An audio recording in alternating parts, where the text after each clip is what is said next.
Tara, samahan niyo ako. Biglang nagkagulo ang mundo dahil sa mga halimaw mula sa portals, pero dumating ang mga Awakened Hunters na hinising ng system para iligtas tayo. Habang tinatapos nila ang mga portals, lalo silang lumakas mula 1 bituin hanggang 7 bituin. Ang 7 hunters na umabot sa 9 na bituin dahil sa basbas ng constellations ang nagtayo ng 7 great families at namuno sa mundo. Pero ang ating bida, siya lang naman ang kauna-unahang tao sa kasaysayan na umabot sa 9 na bituin nang walang tulong ng anumang constellation. Laman siya lahat ng balita bilang himala ng Far East dahil nga may ipinangana na 9-star hunter sa bansang Japan. Siyempre, nakita siyang banta na 7 great families at constellations. Para hindi masira ang balanse, gusto siyang patayin gamit ang isa ring 9-star hunter. Mula sa isa sa 7 great families, isang magic dynasty na nakikipag-agawan ng kapangyarihan sa Urasta. Dumating na nga ang Romanov family. Bagbog na ang bida natin, putol ang braso habang may hawak na relo. At yung asungot na si Dimitri, pinagtatawanan lang siya mula sa taas. Katapusan na raw niya. Siya na naging 9-star hunter ng walang constellation. Ang kaharap niya, ang avatar ni Odin, Sorcerer King Dmitry Andreevich Romanov. Tinanong siyang bida natin kung bakit kailangan siyang patayin. Dahil ba may basbas siyang isang constellation? O dahil ba ayaw niyang maging sunod-sunuran sa 7 great families? Pero imbes na sumagot, tumawa lang ng nakakanaysulto si Dimitri. Medyo pareho daw. Sabi ni Dimitri, uha sa dugo niya ang mga constellations kaya wala na siyang magagawa kundi mamatay. Kung ang mataw ay kayang lumakas ng mag-isa tulad mo, ano pa ang silbi naming mga constellations? Tanong nitong si Dimitri. Isang undead king na kayang pantayan ang 7 families at constellations mag-isa? Banta yun. Isa pa, hirap na nga ang 7 pamilya na panatilihin ang balanse nila. 9-star hunter, necromancer, king of the dead, ang bida nating si Chinen Ryoga. Puro kalokohan lang yan. Pang-asar ni Dimitri, sumusuway raw ang mga necromancers sa tadhana at sumisira sa balanse ngang mundo sa kontrol ng undead. Sa labanan ng mga 9-star hunters, ang kapangyarihan ng isang konstelasyon ang magdedesisyon kung sino ang mananalo. Pero pinili ni Ryoga ang kapangyarihang kontrolin ang buhay at kamatayan kaya iniwan siya ngang constellations. Yan daw ang malaking pinakaiba nilang dalawa. Sinabihan siya ni Ryoga na masyado siyang mayabang dahil nagtatago lang sa kapangyarihan ni Odin. Alam ba niya kung bakit nanahimik siya kanina pa? Papakita na niya ngayon mismo. Agad niyang pinalabas ang mga kalanse sa paligid. Ginamit niya ang Dark Magic Regeneration, ang Lunar Eclipse.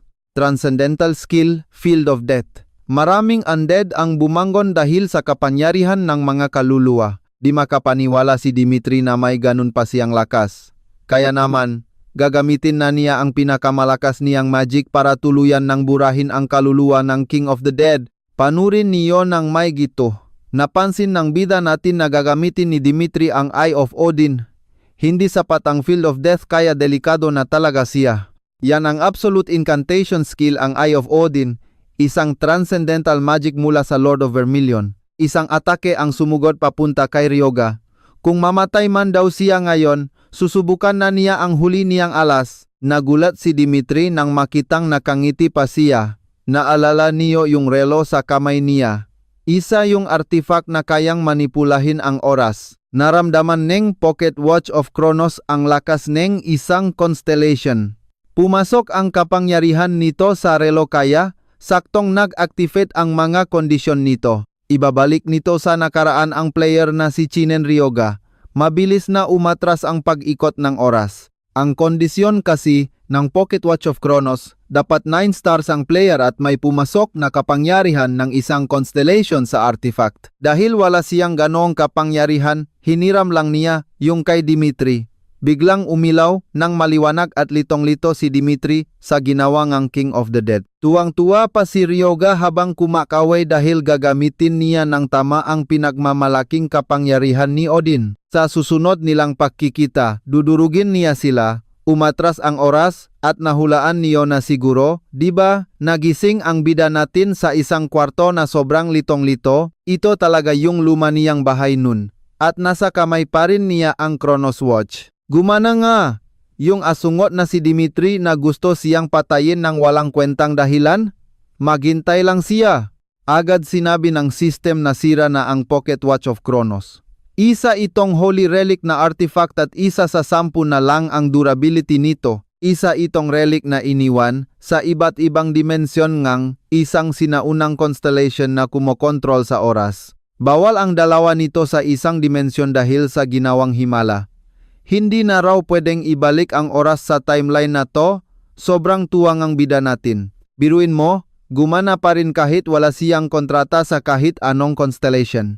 Sulit na sulit ang sugal niya. Bumalik siya 23 taon sa nakaraan nung lumabas siya nga orphanage at biglang lumitaw ang system, Player Chinen Ryoga. Lumabas ang system at sinabing napili si Player Chinen Ryoga. Pinapili siya ng class na babagay sa kanya. Based sa unique stats at talent niya, makikita sa status screen niya. Chinen Ryoga, lalaki, at level 1 star pa lang. May 7 strength, 6 na agility, 7 vitality, 5 stamina at 10 mana. Ang trait niya ay lucid mind. Kalmado lang ang isip niya kahit anong mangyari at imune siya sa lahat ng mental attacks. Pinapili siya ng system ng class sa 3 options, martial artist, mage, o priest. Inaasahan na ni Ryoga na itong basic classes lang muna ang available sa umpisa.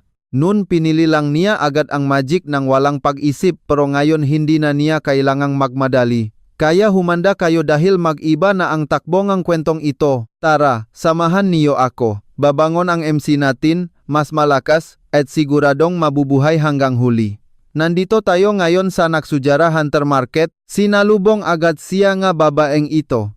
May imported sword sila mula sa Mage Corporations, mga bagong singsing mula sa Spire, at sangkatuta na armas. Walang paligoy-ligoy, tinanong agad ni Ryoga kung meron silang Ring of the Dark Abyss. Nagulat si ate, cursed item kasi yun, pero wala pakialam si Ryoga. Ang gusto lang niyang malaman ay kung magkano ang presyo nito. Binalaan siya ni ate na walang refund o tulong pag minala siya pagkatapos bilhin ito.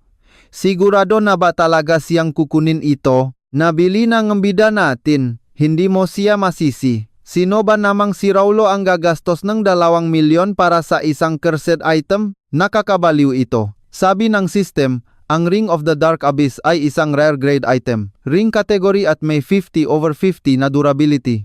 Dalang ang singsing na ito ang pinakamadilim na bahaging abyss.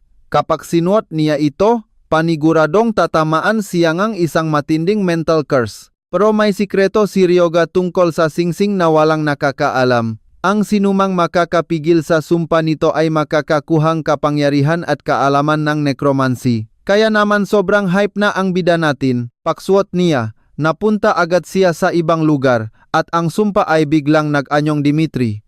Matindi ang mangyayari rito. Yung halimaw na nagmamanipula ng gabulo na bangkay. Akala ba talaga niya matatalo? Niya ito nang walang basbas ngang isang constellation? Tinanong pa siya nito. Hindi ba niya alam na hindi siya tatablan ng kahit anong damage kung walang tulong ng constellation? Kahit pa bumalik sa nakaraan ang isang tulad niyang iniwan ng mga constellations para lumaban, hinding-hindi pa rin siya mananalo rito. Inatake agad niya ang bida natin pero nakanggiti lang si MC dahil nagnotif ang system na nablock na ang mental interference. Na-activate na ang lucid mind skill niya at may absolute immunity na siya. Naipasa agad niya ang test ng singsing na ito. Tutok lang kayo dito, grabe to. Nagising na ang necromancer power sa singsing. Ang paraan pala para mabasag ang sumpa ay ang hindi paglaban dito. Dahil alam na niya ang sikretong ito, nagawa niyang maging kauna-unahang necromancer sa buong mundo. Impossible ro niyang matapatan ang 7 great families at mga constellation pero tingnan na lang natin. Kailangan lang niyang gumawa ng constellation na pipili sa kanya. Sinabi ng system na naipasa na niya ang Test of Darkness. Tuluyan nang nagising ang necromancer power sa loob ng singsing. Naging epic grade ang item na ikinatuwa ng bida natin. Agad namang pinapiling ang system ang kanyang bagong class ngayon. May 4 siyang pwedeng pagpilian based sa unique trait niya martial artist, mage, necromancer o priest. At siyempre, pinili ng MC natin ang necromancer class. Kumukuha ng lakas ang class na ito mula sa mga bangkay at kaluluwa. May nakuha pa siyang first class selection bonus. Nakuha niya ang Death Guide trait at ang Mana to Spiritual Power Attribute Conversion. Yan talaga ang bagsik ng Death Guide na nakuha niya. Bawas ng 20% ang spiritual power na kailangan para gumamit ng magic at summons. Magandang simula ito para kay Ryoga, pero napansin niyang dalawa lang ang skills na meron siya. Awaken Undead Level 1, kaya niyang buhayin ang isang walang kaluluwang bangkay, at yung Bone Control naman, nilalagyan niya ng magic ang mabuto para makontrol niya ito. Dahil bumalik siya sa nakaraan, bumalik din sa simula ang rank niya.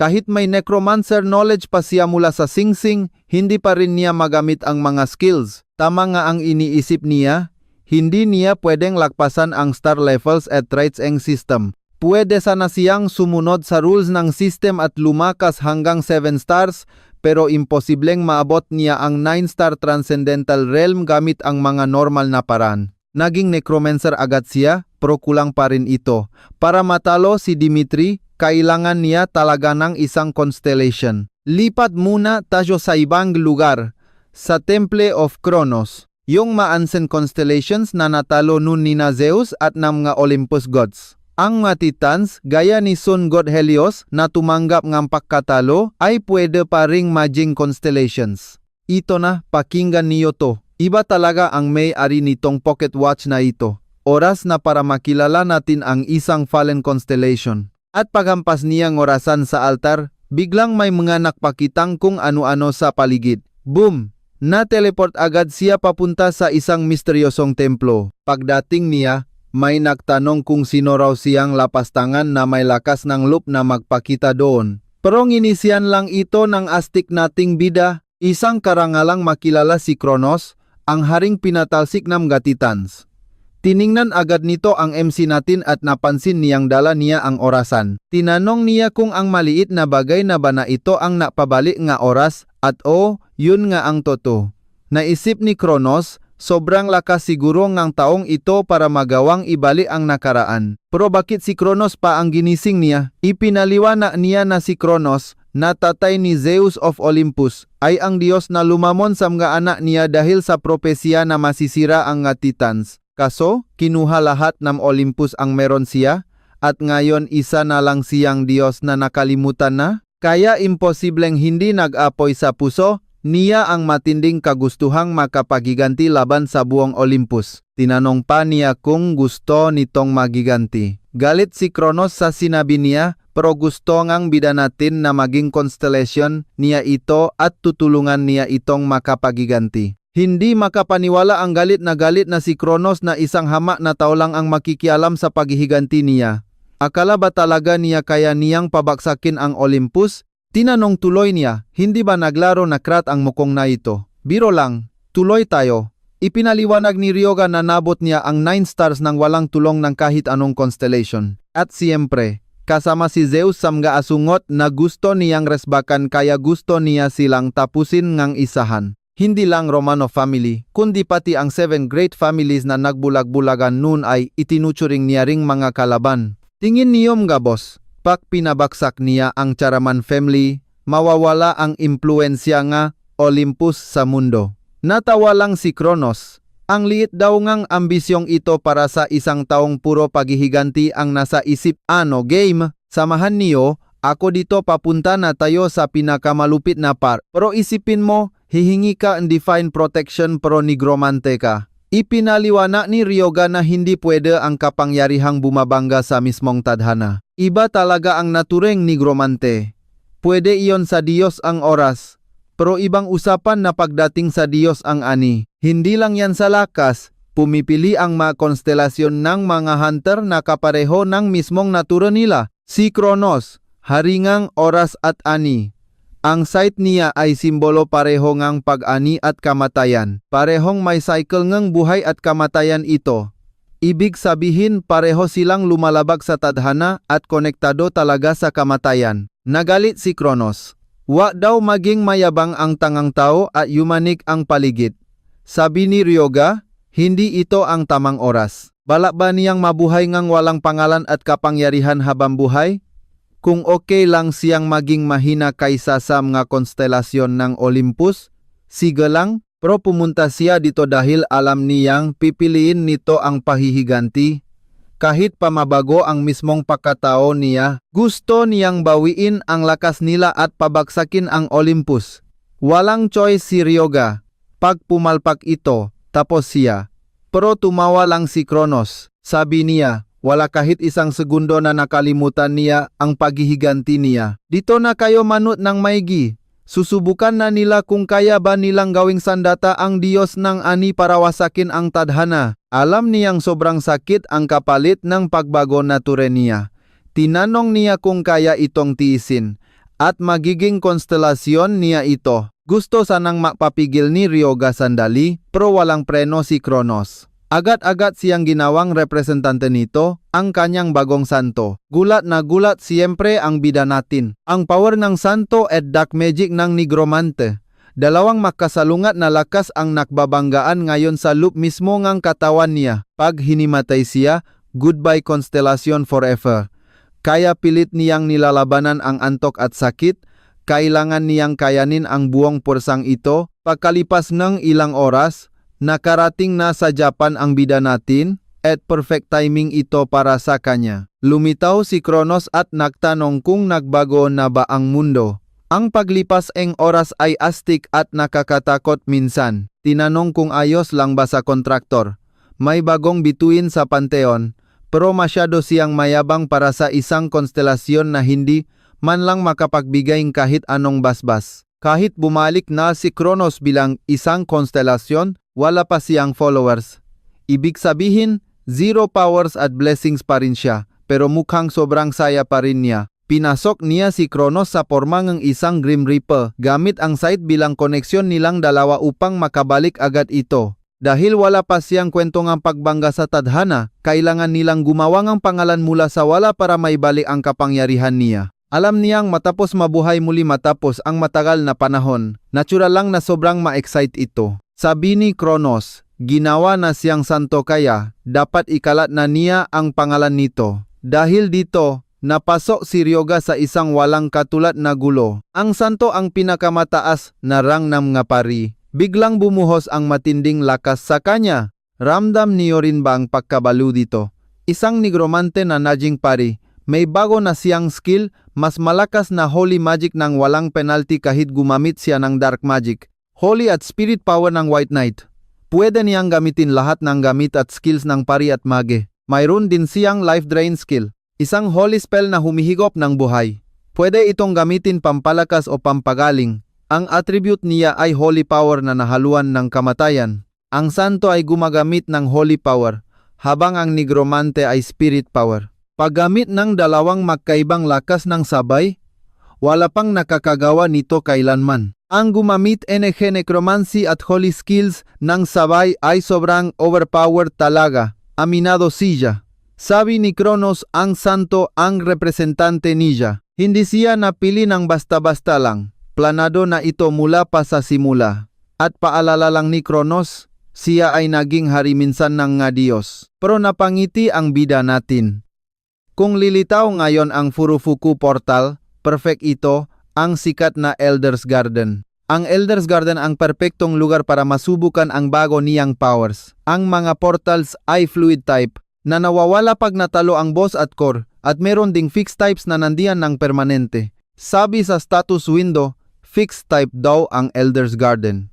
Entry requirement ay 1 star, medium size, at may 52% mana density. Dahil 1 star ang kailangan para makapasok sa fixed type na ito, sisiv lang to para sa mga baguhang hunters. Sobrang busy ng lahat sa paghahanap ng party. Kanya-kanyang hanapan ng katim na magmamat sa skills nila. Gawain din ito ni Ryoga dati, kahit na lagi siyang napupunta sa bulok na team. May nag-alok agad kung gusto niyang sumali sa party nila, pero tumanggi si Ryoga. Nagsorry naman sila, mukha kasing kakasimula pa lang niyang maging hunter. Bali daw ang isang iyon, pero tinanong kung bakit. Nireject na niya sila, kaya hindi na nila kailangang intindihin iyon. Kaya maiwan na tayo dito. Sigurado akong gusto niyo makita ang susunod. Papasok na siyang mag-isa sa kalmadong Elder's Garden para itest ang malupit niyang powers. Tara na, samahan niyo akong panorin ang paborito nating bida. Alam na niya agad na may atake dito, klasikong patibong. May nakatagong goblin diyan at inakala nitong siya ang unang biktima kaya agad siyang nilusop nito. Sa isang simpleng galaw lang, ay naiwasan ng bida natin ang atake sa lig niya. Pero bago pa makabawi ang halimaw, hinawakan niya agad ito sa likod at pinasalamatan dahil nag-abala pa itong pumunta rito para lang mamatay. Agad na lumabas ang sistema.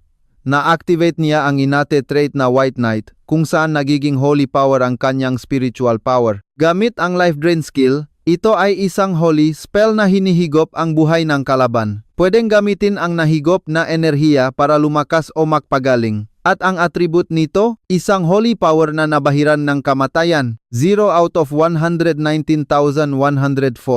Sagad niyang ginamit ang life drain at medyo kakaiba ang pakiramdam niya. Halos pareho lang talaga ang pakiramdam ng holy power at spiritual power. Pero may napansin siyang kakaibang nangyayari matapos niyang masayit ang buong buhay ng goblin. Tumaas ang mabase stats niya. Nadagdagan ni 0.1 ang lakas at agility niya. Alam ni Ryoga na sobrang balieve nito. Tumataas ang stats niya kapag pinapatay niya sila gamit ang life drain. 5 puntos pa ang bonus per level up niya, kaya kapag nakapatay siya na 25 na goblin, para na rin siyang nak-level up. Lumitaw si Kronos at tinanong kung nagustuhan ba niya. Para sa bida natin, solid ito. Gusto ni Kronos na purihin siya. Gusto niyang kilalanin ang kadakilaan niya at aminin ng bida na tama siya. Panurin niyo itong maigi. Dahil may bangkay na siya, gagamitin na niya ang skill na talagang nagdala sa kanya rito. Tinawag niya ang Undead Awakening. Agad na bumangon ang goblin at napakatas ng completion rate ng zombie na ito. Tumaas 97.2% ang lahat ng stats. Isang 1-star undead zombie ito. Naisip ni Ryoga na kaya na nitong gumawa ng trabaho ng isang tao sa hardin ng matanda. Madali na lang ito. Tamang-tama, may nagpakitang ibang goblins. Oras na para sa isang maliit na combat test. Inutusan niya itong umatake at pagtalon nito sa mga goblin ay kinagat nito agad sila. Sinubukan ng iba na saktan ang zombie pero hindi nila mapatay. Napatawa na lang siya. Anong problema nila? Natatakot sila kasi hindi mamatay-matay ang zombie. Zombie nga yan eh. Walang kwenta ang pag-atake sa vital organs nito. Sinakal nga bida ang isa pa at napansin niyang hindi na sila nakapokus sa kanya. Ginamit niya ulit ang White Knight trait at hinigop ang buong buhay nito. May bumangon na namang isang undead at umatake ito. Sinubukan din niyang higupin ang life force ng isang undead at nakita niyang gumagana rin pala ito sa mga bangkay. Ang daming pwedeng gawin sa life drain kaya tuwang-tuwa talaga si Ryoga sa nangyayari ngayon. Dahil diyan, bibilisan na nila ang takbong kahibangang ito. May kasabihan nga sa mga necromancer, kapag natalo mo na ang unang kalaban, kalahati na agad ang natatapos mo. Ibig sabihin, gusto niyang sagutin nila ang tawag at inactivate ang Undead Awakening. Ibig sabihin lang niyan, ang paggawa ng unang undead ang pinakamahirap na parte. Pag nalagpasan mo yon, napakadali ng lahat. Lumabas sa sistema na napakataas ng completion rate ng 4 na zombies. Lahat ng stats tumas ng 97.5% at patuloy pa itong umabot hanggang 98.1%. Sinasabi ko sa inyo, napakalupit nito. Ang pagiging necromancer ang pinakamagandang nangyari sa kanya. Tignan niyo naman kung paano madaling pinapatay ng mga zombie goblins ang mga kapwa nila goblin. Pero kapag ang mga goblin ang sumubo na lumaban, wala man lang reaksyon ang mga undead at agad silang pinapatay. Gusto sana ni Kronos na lumaban siya ng may dangal pero sanay na si Ryoga sa ganitong estilo. Ganito talaga lumaban ang mga necromancer. At doon na niya nabot ang maximum limit ng makokontrol niyang undead. 20 out of 20. Inutusan niya ang 20 goblin na habulin at patayin ang nga tumatakbo pa. Pero biglang may lumitaw na babae na bumaril ngang fire arrow para patayin ang isa pang goblin doon. Sinabihan niya itong lumabas na sa pinagtataguan nito. Pero agad naman silang tinanong kung sino sila. Walang ideya si Kronos, pero pamilyar si Ryoga sa kanila. Sila ang Twin Shadow Hunters. Hindi alam ni Kronos kung sino sila, pero sinabi niyang sila ang nagtangkang pumatay sa kanya bago ang regression. Sikat ang Twin Shadow Hunters na sina Yuma at Yukarendo bilang makapatid na hunters. Sakit sila sa ulo nun, pero ngayon ay mukhang hindi na sila ganon kalakas. Yun ay dahil pareho pa lang silang 1-star hunter. At sigurado siyang dalawa lang pala sila nun, hindi tatlo. Sinabihan siya ni Kronos na pwede na niyang patayin ang mga future enemies niya. Pero alam niyang hindi pwede. Tumanggap lang silang assassination request nun, walang personalan. Tinanong nila kung gikontrolado ba niya ang zombie. Sa bagay, matatagalan pa bago makilala NG karamihan ang necromancer class sa mundong giito. Sinabi ni Ryoga na mga summon niya lang yon. Kailangan niya nga taga-bitbit ng gamit, kaya perpekto ito. Sigurado naman siyang pera lang ang rason nila kaya sila naging hunters. Kaya agad niya silang inalok kung gusto nilang magtrabaho para sa kanya. Nagtaka ang lalaki sa biglaang alok. Pero gusto ni Ryoga na sila na ang pumulot ng magic stones. 80-20 ang hatian nila. Siya ang papatay sa mga kalaban, kaya kikita sila ang madaling pera ngayon din. Ano sa tingin nila? Nag-usap ang dalawa kung mapagkakatiwalaan ba ang lalaking ito. Isang hunter na nakpapalabas ng zombies? Ngayon lang sila nakarinig ng ganyan. Nainip na ang bida natin kaya pumayak na agad si Yuma. Pero gusto niya 50-50 ang hatian. Kahit ganun ay nasa 1.7 lang ang mapupunta sa kanila. Sinabi ni Ryoga na 70-30 o walang deal, kaya pumaya na rin sila agad sa gusto niya. Hindi makapaniwala ang babae na pumaya siya rito, pero gusto ni Yuma na magtiwala na lang. Kung gusto silang patayin ng lalaki, kanina pa sila patay. Pumasok ito sa portal ng walang gamit at punong-puno ng kumpiyansa. Anong masasabi niyo sa team up na ito? Kung sasama sila sa kanya, kikita sila ng malaki.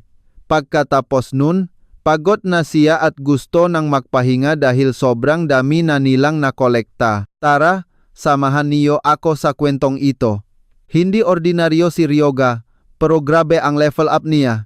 Napansin niyang mas dumadami ang mga bangkay na pwedeng pagkakitaan dito. Tinanong niya kung magpapahinga na ba sila. Pero tuloy pa rin ang pagpatay ng mga goblins at marami na ring nakakalat na katawan doon. Ayaw naman niyang madaliin sila kaya sige lang, take your time. Pero nakakabalif talaga ang diskarteng lalaking ito. Halos naubos na yata nila ang lahat ng kalaban. Kaya titingnan muna niya ang kanyang status window. Ang lakas niya ay 13.1, liksi ay 15.3, buhay ay 10, at endurance ay 6.5. Umabot sa 212 ang total stats niya pagkatapos lang ng 3 oras. Sa puntong ito, kapantay ng level 4 ang specs niya. Masyadong epektibo talaga ang life drain skill niya. Ngayong tumaas na ang level niya, oras na para tapusin ang boss ng lugar na ito. Habang papunta, nasa lubong na nila ang boss. Pinag-usapan nila ang isang tangang tao na nanonut lang sa kanila. Pero para kay Ryoga, isa lang siyang bobong goblin na nagmamagaling bilang haringang bundok. Sinabi niya na ito ang goblin shaman, ang boss sa timog kaya huwag daw inisin. Pero gusto ngang boss na lumuhot at dalhin sa kanya ang taong iyon. Agad inutos ni Ryoga na punitin ang laman mula sa mga buto nila at tuloy-tuloy na silang sumugot sa laban. Pangkagat nila, ginamit nila ang armor para sumalag at naubos ang kanyang maunded. Bumaksak sa 19 ang bilang ng alagad niya. Gusto niyang sumagot agad ang mga ito sa tawag niya kaya bumangon sila ulit, pero pinulbos sila ng mga kalaban. Hindi sila makapaniwala sa nangyayari. Lugi sila sa dami, pero ginagawa niyang bagong summons ang mga bangkay. Biglang gumamit ng summon ang goblin boss. Nilabas ang kanyang totem of valor para mas lalong ganahan ang mga goblin sa laban. Huwag kayong kukurap, magiging bali ang laban na ito. Pinapahina ng totem ang kalaban habang pinapalakas ang goblins niya. Pero mas na-excite pa si Ryoga. Galit na galit ang goblin dahil hindi siya makapaniwala na isang simpleng tao lang ang sumira sa napakahalagang totem niya. Sinira nila ang lahat ng totem habang inaasar siya ng bida natin kung naiinis na siya. Hindi siya papayag kaya biglang ginamit ang Incarnation of Madness. Lumabas ang system prompt na activate na ang Curse of Madness. Tumaas ng 50 ang lakas at liksi ng lahat ng mga goblins. Kaya mas bumilis ang pag-ubos sa makakampi nga bida natin. Naging 10 na lang, tapos pagkatapos na bakbakan, 8 alagad na lang ang natira. Nagets agad ni Ryoga na ang tungkod pala ang alas nito. Pang-asar niya, Isa iyong bone staff na puno nga tinding galit ng nga goblins. Gawa talaga sa totoong buto iyon. Pero para sa bida natin, sisiw lang ang laban na ito. Ginamit agad niya ang bone control para agawin ang tungkot. Naputol ang sumpa ang kabaliwan at tuliro ang boss kung paano nangyari iyon. Nahimasmasan ang mga goblins dahil sa backlash. Agad na bumagsak ng 30 points ang lakas at liksi nila. Nang aasar pang tinanong ng bida natin kung bakit hindi na niya magamit ang sumpa niya, nagpakita ang System Bone Control Level 1, isang magic skill. Kailangan muna ngang Necromancer class o trait bago magamit ito. Nilalagyan ng magic ang mga buto para makontrol niya ng kusa. Napatanto ni Ryoga na dahil puno itong galit, mas mabilis itong gumalaw kumpara sa mga normal na buto. Agad niyang binalik ang atake ng direkta sa goblin. Sa sobrang lakas ngang tama, bumaksak na lang ito sa lupa at tuluyan ng natalo. Ginamit ang life drain kaya nadagdagan ang agility niya ngang 0.5, strength ng 0.3 at buhay ngang 1.3. Malaki ang bigay dahil boss ito, napatunganga lang ang iba. Lumapit siya at muntik na niyang makalimutan. Halos naubos na niya ang dugo gamit ang life drain. Hinayaan na lang niya sa kanila ang paglilinis. Gular na gulat sila. Hindi talaga sila makapaniwala na ginawa lahat iyon ng isang bata. Sa labas, panalong-panalo ang muhangang bida natin habang pagod naman ang iba kakalinis. Pagdaan nila sa harap ngang marami, lahat ay nagulat. Kayo rin ba nagulat? Baliw na daming magic stones yan? 4 lang sila pero nilimas lahat na halimaw? Impossible iyon para sa kanila. Pinuri sila ngang bida sa magandang trabaho. Iiwan sana nila ang mga magic stone sa Asusavara. Pero sabi niya, mas magandang sila na ang magbenta para makuha ang tamang presyo. Pero bigla silang pinutol ni Ryoga. Pagtitiwalaan ba niya agad kahit ngayon lang sila nakakilala? Biro lang, nag-effort naman sila ng malupit. Magkano kaya kikitain nila? Ayon sa kanya, aabot ng 6 million iyan. Kinuha agad ni Ryoga ang tungkod. Alam niyang mura lang ito, pero gusto niya dahil may restrictions at medyo sablay ang mga extra stats nito. Ang Staff of Grudge ay rare grade, restriction category. Pwedeng gamitin lang ng priest at isinumpa mula sa matinding galit ng hindi mabilang na goblins. Kapag nilagay ito, nagbibigay ito ngang malupit na spiritual power, pero sisirain ang isip mo. Plus 30% spiritual power. Minus 1 spiritual consumption. Tapos may maliit na chance ma-activate ang Curse of Confusion. Alam ni Ryoga na priest lang ang pwedeng gumamit at alam naman natin na hindi kayang manipulahin ng nga priest ang totoong spiritual power. Kaya kukunin na lang niya ang tungkot na ito. Gulat sila pero ipapabawas niya ito sa hatian. Sabi naman nila na hindi nila makukuha ang ganyang gamit kung mag-isa lang sila, kaya maghahati pa rin sila na parang wala iyon doon. Tinanong niya kung okay lang at kahit anong desisyon niya ay tanggap nila. Para kay Ryoga, ito talaga ang solid sa bagong team niya. Nagtanungan sila nga, pangalan at sila pala ang nga rookies. Gusto nilang bumalik at pumasok uli kinabukasan. Kinabukasan, pasok ulit sila sa Elder Garden. Inubos na agad ni Ryoga ang lahat. Makakasabay pa kaya ang marukis dahil sobrang pagod na sila. Abangan natin, suko na ang grupo niya para sa araw na ito. Punong-puno na rin kasi ang magabag nila. Kaya sinabihan na lang sila ni Riga na umuna na dahil magpapatuloy pa siyang mag-isa. Sumama kayo sa akin dahil dito na magsisimula ang totoong aksyon. Lumitaw si Krono para tanungin kung bakit niya pinaalis ang iba. Pero ngumisi lang si Riga kung masyado ba siyang halata. Ayaw niyang may makakita sa mga susunod na gagawin niya. Pumunta siya sa hilagang bahaging hardin. May mga bagong kalaban na lumitaw. Mga taong palaka na direktang nakikipakbakbakan laban sa mga goblin. Kinagat sila ngang goblin pero napakadali lang itong pinulbos nga palaka. Mabilis na naubos ang nga goblin at bumaksa ang bilang ngang kanyang nga sumon. Napansin agad ni Riga na ang mga taong palaka ay mas mataas ang stats kumpara sa mga goblin, kaya medyo labak ito sa inaasahan niya. Ginamit niya ang potion control at umatake agad sa isang taong palaka. Ang palakang ito ay mabilis na gumamit ng oil rain skill. Bumaba ang kanyang physical damage nang tamaan siya nito. Tumawa ang palaka kaya agad itong sinipa ni Riga. At tumaas ang piercing damage ngang kanyang Staff of Grudge dahil sa ginawang pack infuse ngang enerhiya nga ating bida. Sa sandaling iyon, ginamit niya ang bone control at mabilis na pinagpapatay ang mga taong palaka. Ang paggamit ng kanyang staff habang gumagawa nga undead ay umubos nga pakaraming spiritual power para sa kanya. Agad na naabiso ang sistema na magsisimula itong gumamit na random na undead. Naisip ni Riga na kaya pa niya itong tiisin kaya walang paligoy-ligoy na inilabas niya ang undead surge. Ngayon ay naglalaban na ang mga taong palaka laban sa isa at umangat na siya sa level 6. Napangiti na siya, sa ganitong bilis, mababawi niya ang dati niyang lakas ng mabilis, maghintay lang ang Sorcerer King dahil bubugbugin niya ito ng malala. Pagkatapos, maglakad ay nakarating na siya sa isang lugar na parang lumang templo. Tinanong ni Crono kung anong bala niya.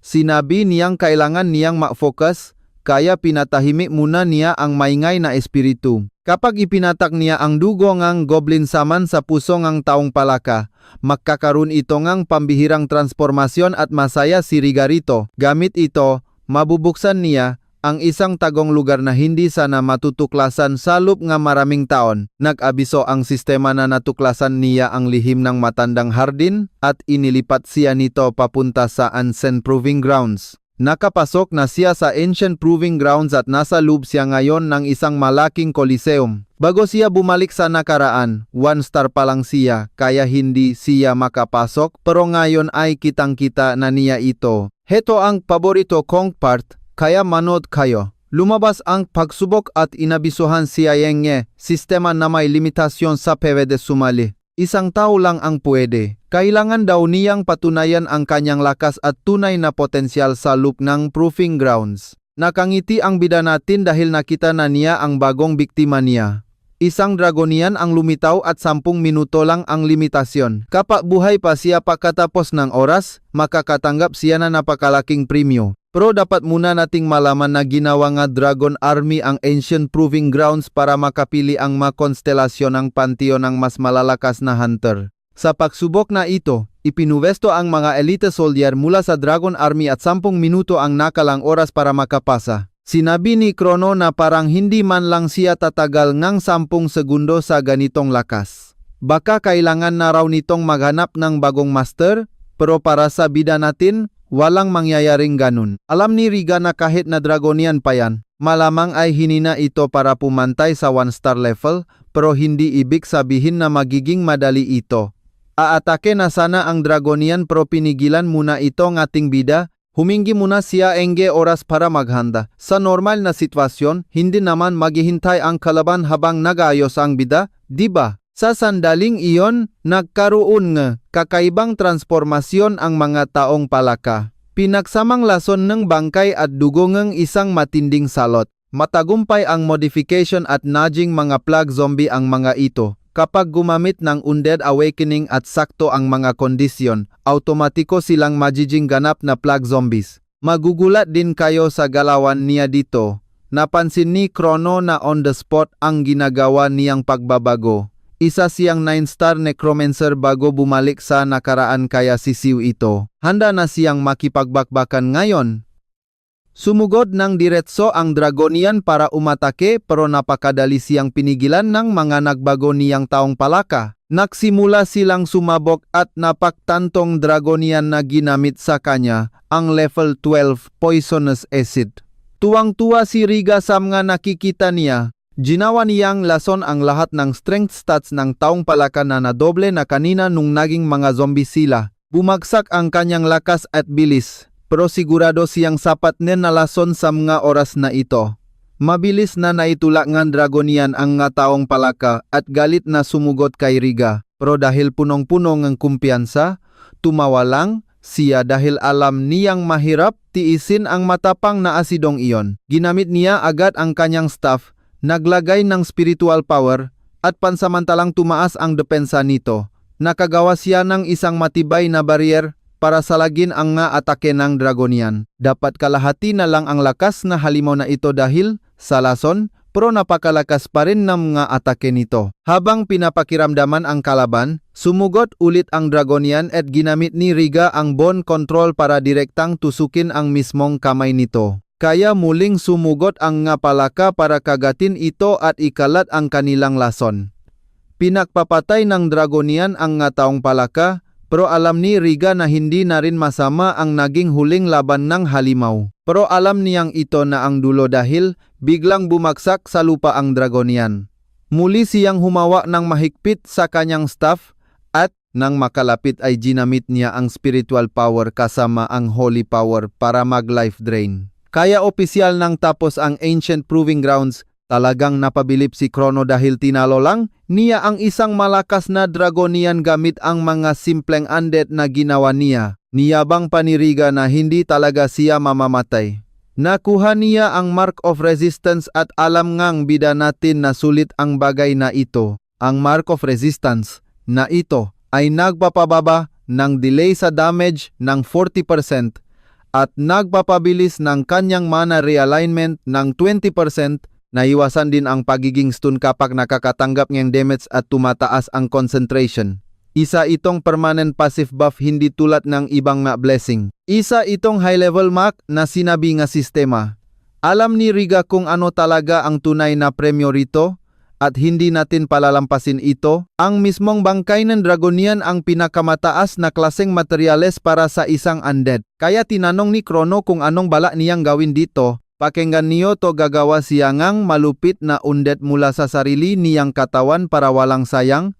Kaya kailangan niya ngang alchemy tools. Sa panahong to dapat may sarili na siyang alchemy workshop. Yan ang naisip ng bida natin kaya diretso agad siya sa Saitama Prefecture. Pagdating ni Ryoga, walang nagbago mula bago siya na-regress. Tapos biglang boom, isang malakas na pagsabok sa workshop. Classic. Hindi pa rin nababago. Isang lalaki ang lumabas at sa wakas, nahanap na rin niya ang taong nakadiskubre ngang unang mass-produce medium-grade potion. Ang tatawaging pinakamagaling na alchemist sa buong Japan ang sikat na si Renya Shintani. Tinanong siya ni Ryoga kung may oras siya, pero wala siyang pakialam. Sino ba naman kasing ipal sa private lab niya? Nagpakilala si Ryoga at sinabing nandito siya para hiramin ang mga alchemy tools niya. Pero asar na asar ang mukha ni Shintani at hindi maintindihan ng bida natin kung bakit. Win-win situation daw to kapag nagpahiram siya. Tapos binanggit niya yung medium healing potion na kasalukuyang nire-research ni Shintani para mamas produce. Tutulungan niya raw ito at dumiretso agad. Pinastable niya yung potion na sobrang delikado na parang sasabog na naman anumang oras. Ngayon, tutukan niyo ang part na to. Paano niya ginawa? Siyempre gulat si Shintani, future knowledge kasi yan na malalaman palang makalipas ang ilang taon. Gusto daw ba niyang i-test? Walang paligoy-ligoy, hiniwa ni Ryoga ang braso niya, ginamit ang potion at nagilom agad, successful nga ang timpla. Napakagaling nito, kukunin na sana ni Shintani pero iniwas agad ni Ryoga. Wala muna ang formula. Tinanong pa siya kung nachuchurias siya siyempre naman, kung ganon. Tinanong siya ni Ryoga kung pwede ba siyang tumulong kahit sandali lang. Total interesado siya, babaguhin niya ang usapan. Imbes na manghiram lang ang alchemy tools, bakit hindi na lang sila magtrabaho ng makasama? Tuturuan niya itong potion recipes at iba pa. Kapalit nun, 60-40 ang hatian sa kikitain. Siyempre, 40% lang ang kay Shintani. Alam ni Ryoga na huli na sa patibong ang kanyang magiging alipin. Gamit ang singsing, inilabas niya agad ang katawan ng Dragonian. Naguluhan si Shintani pero nagpaliwanag si Ryoga na isa siyang necromancer at ipo-process niya ito bilang isang special na bangkay. Kung talagang curious siya, huwag lang siyang tumunganga at tumulong na. Pero nagdadalawang isip pa rin si Shintani kung bakit siya papayag. Wala pa nga silang formal na kontrata, pinagamit lang muna niya ang space. Mapapansin agad ni Kronos na sobrang maingat ng taong ito. Gusto sanang sabihin ni Kronos na magpakalalaki at gawin na lang, pero para kay Ryoga, natural lang yun dahil sa pas nito. Dati kasi siyang top researcher sa DAI, ang pinakamalaking korporasyon sa buong bansa. Pero inangkin ng boss niya ang lahat ng credit kaya napilitan siyang mag-resign. Hindi na nakakagulat na hirap siyang magtiwala ngayon. Puno talaga ng traidor ang mundo. Sabi ni Ryoga, ganun din naman ang nga Diyos. Naalangan siya kasi hindi pa niya nakikita ang galing ang bida, di ba? Diretsahan na. Kung ganun, bakit hindi na lang siya tumulong para makita niya ng personal? Pumayak din siya. Pinatunaw niya muna ang 5 F-rank mana stones sa 42% ratio. Bilis, tapos agad, halatang talentado talaga siya. Gamit ang nagawang liquid ni Shintani bilang isang matinding chatalis, inukit niya ang mga formula sa buto at nilagyan ng sumpa para mabus ang lakas ng undead. Pinatong-patong niya ang masumpa at formula ng paulit-ulit hanggang sa matapos. Mas mabilis pa yon sa inaasahan ni Ryoga. Lumipas ang 3 araw at tuliro pa rin si Shintani. Nakikita niyo rin yon, di ba? Sino ba talaga ang bidang to? Napakahirap paganahin ang puso ngang bangkay gamit lang ang mana? Si Raulo siya, pero legit ang galing niya. Pumayag agad si Shintani sa 60-40 na deal. Tinanong siya kung sigurado ba siya. Aabutin sana siya ang 2 taon para tapusin ang medium grade healing potion mag-isa, pero ibang usapan na dahil andiyan ang bida natin. Kung makakulong sa research niya, makikisa siya. Tuwang-tuwa si Ryoga na makatrabaho ang kanyang slave alchemist sa baybawi at sinabing exclusive daw. Nanahimik na lang si Shintani. Alam ni Ryoga na ngayon, kaluluwa na lang ang kailangan niya para maging core ng Arcane Dragon. Tumawag siya at nakuha na ang bayad. Hindi niya inakalang ita-transfer nito lahat dahil masipag siya. Inalok siya ng isa pang panibagong trabaho. Nandito tayo malapit sa boundary kasama ang marukis na tinawag niya.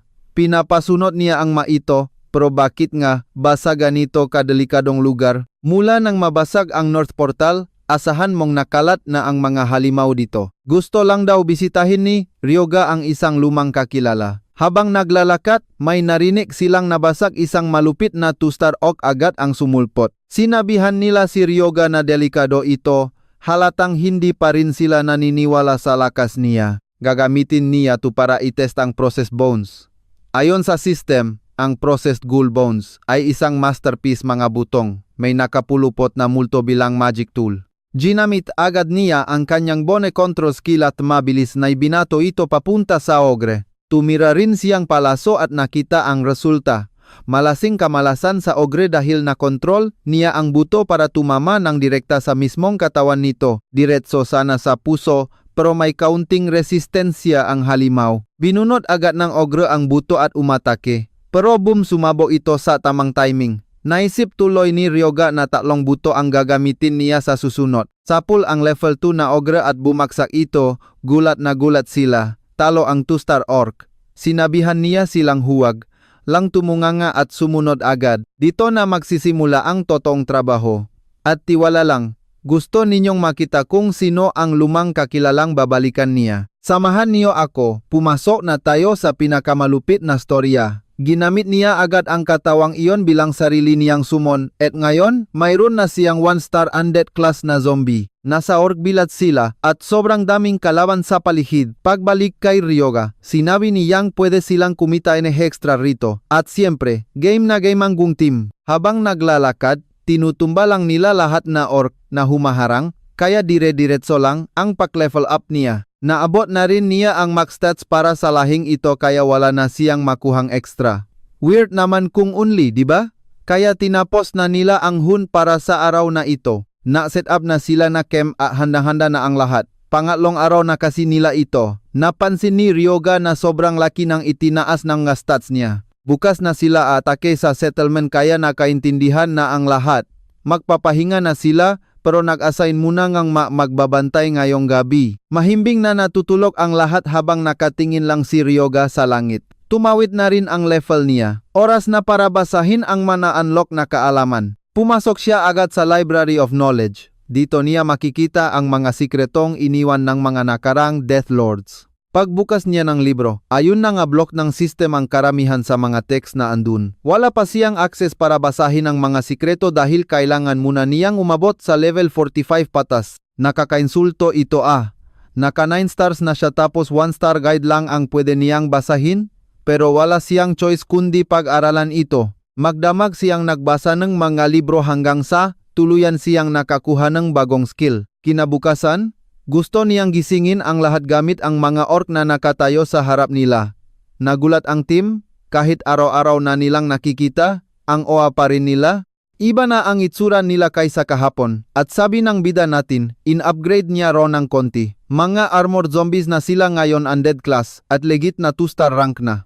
Undead ito na may baliw na lakas, nakasuot ng bone armor, at may nakakatakot na power at tibay. Ang bone armor na ito ay gawa mismo sa mga nakadikit na buto. Heto na ang malupit, panoorin niyo. Kaya rin nitong kontrolin ang nga piraso ng laman mula sa bangkay.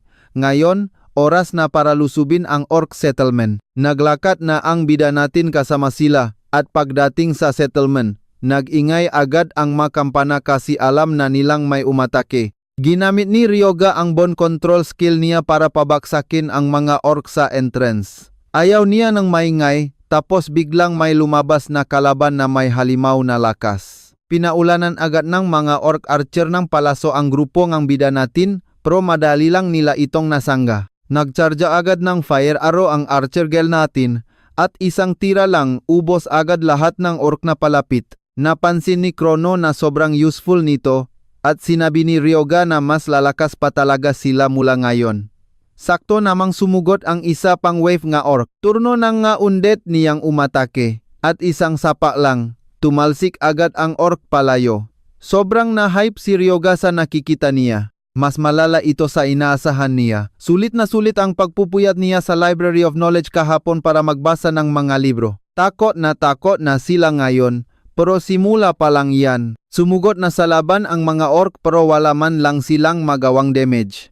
Nag-pop up lang ang system na nabawasan ang tibay at na-damage ang armor ng zombie niya. Pero kalmado lang si Ryoga, binalik niya lang ang bone armor at instant repair na plus 20% boost pa. Ginamit niya ang manakakalat na laman sa lapag para atakihin sila. Hindi makapaniwala ang mga orc na ginagamit niya ang zombie meat para ilok ang mga galaw nila. Hindi lang halimaw sa lakas ang lalaking to. Out of this world din ang paggamit niya ng skills. Pero biglang may natitira pang isang orc na nakatayo. Alam ko na ang iniisip niyo boss fight na. Galit ito at nag-berserker mode. Nag-warning ang system na naging unique zombie threat level ito. Pero ngumiti lang si Ryoga. Sa wakas, dumating din. Pagod na siyang maghintay. Pag-atake ang orc, ginamit agad ng bida natin ang bone control niya para istun ang kalaban na naka-berserk mode. Pero pilit na hinawakan ng galit na orc ang mga buto. Sabi ng bida natin, bawal yan, at ginamit ang spiritual power niya para tatarin ito ng damage. Alam ni Ryoga na hindi lang naman ito ang kaysa isang mamamatay sa laban, kaya hindi siya masyadong naalala. Na-notif ang system na tuloy-tuloy ang pagbawas ng spiritual power niya by -40. Tama nga ang hinala ni Ryoga, ang pagkontrol NG6 na buto sabay-sabay ay umubos NG sobrang daming spiritual power. Pero kapag may nakawalang kahit isang buto, makakagalaw na ulit ito. Kailangan niyang butasin ang puso nito in one strike. Gamit ang bone control at -68 spiritual power, sapul niya ang target. Bumagsak ang orc at naiwang hingal na hingal ang bida natin.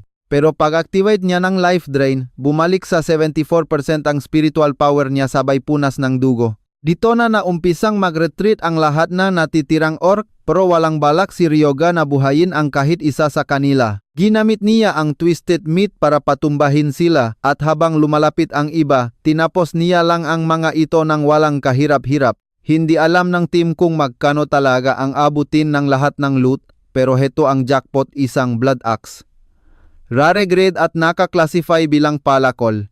Wala itong restriction at may 66 na durability. Isa itong palakol na ginawa mula sa dugo, puno ng sumpa at kayang doblehin ang lakas ng gumagamit. Kapag mas maraming dugo ang nahigop, mas lalo itong lumalakas. Para sa kanya, sobrang sulit ang paglusop nila sa orc village. Sinabihan niya si Yuma na ipapaubaya na niya ang trabahong ito sa kanya. Siya na ang bahala sa pagloot. Pumayag si Yuma, siya na raw kukuha ng mana stones at ayos ng lahat.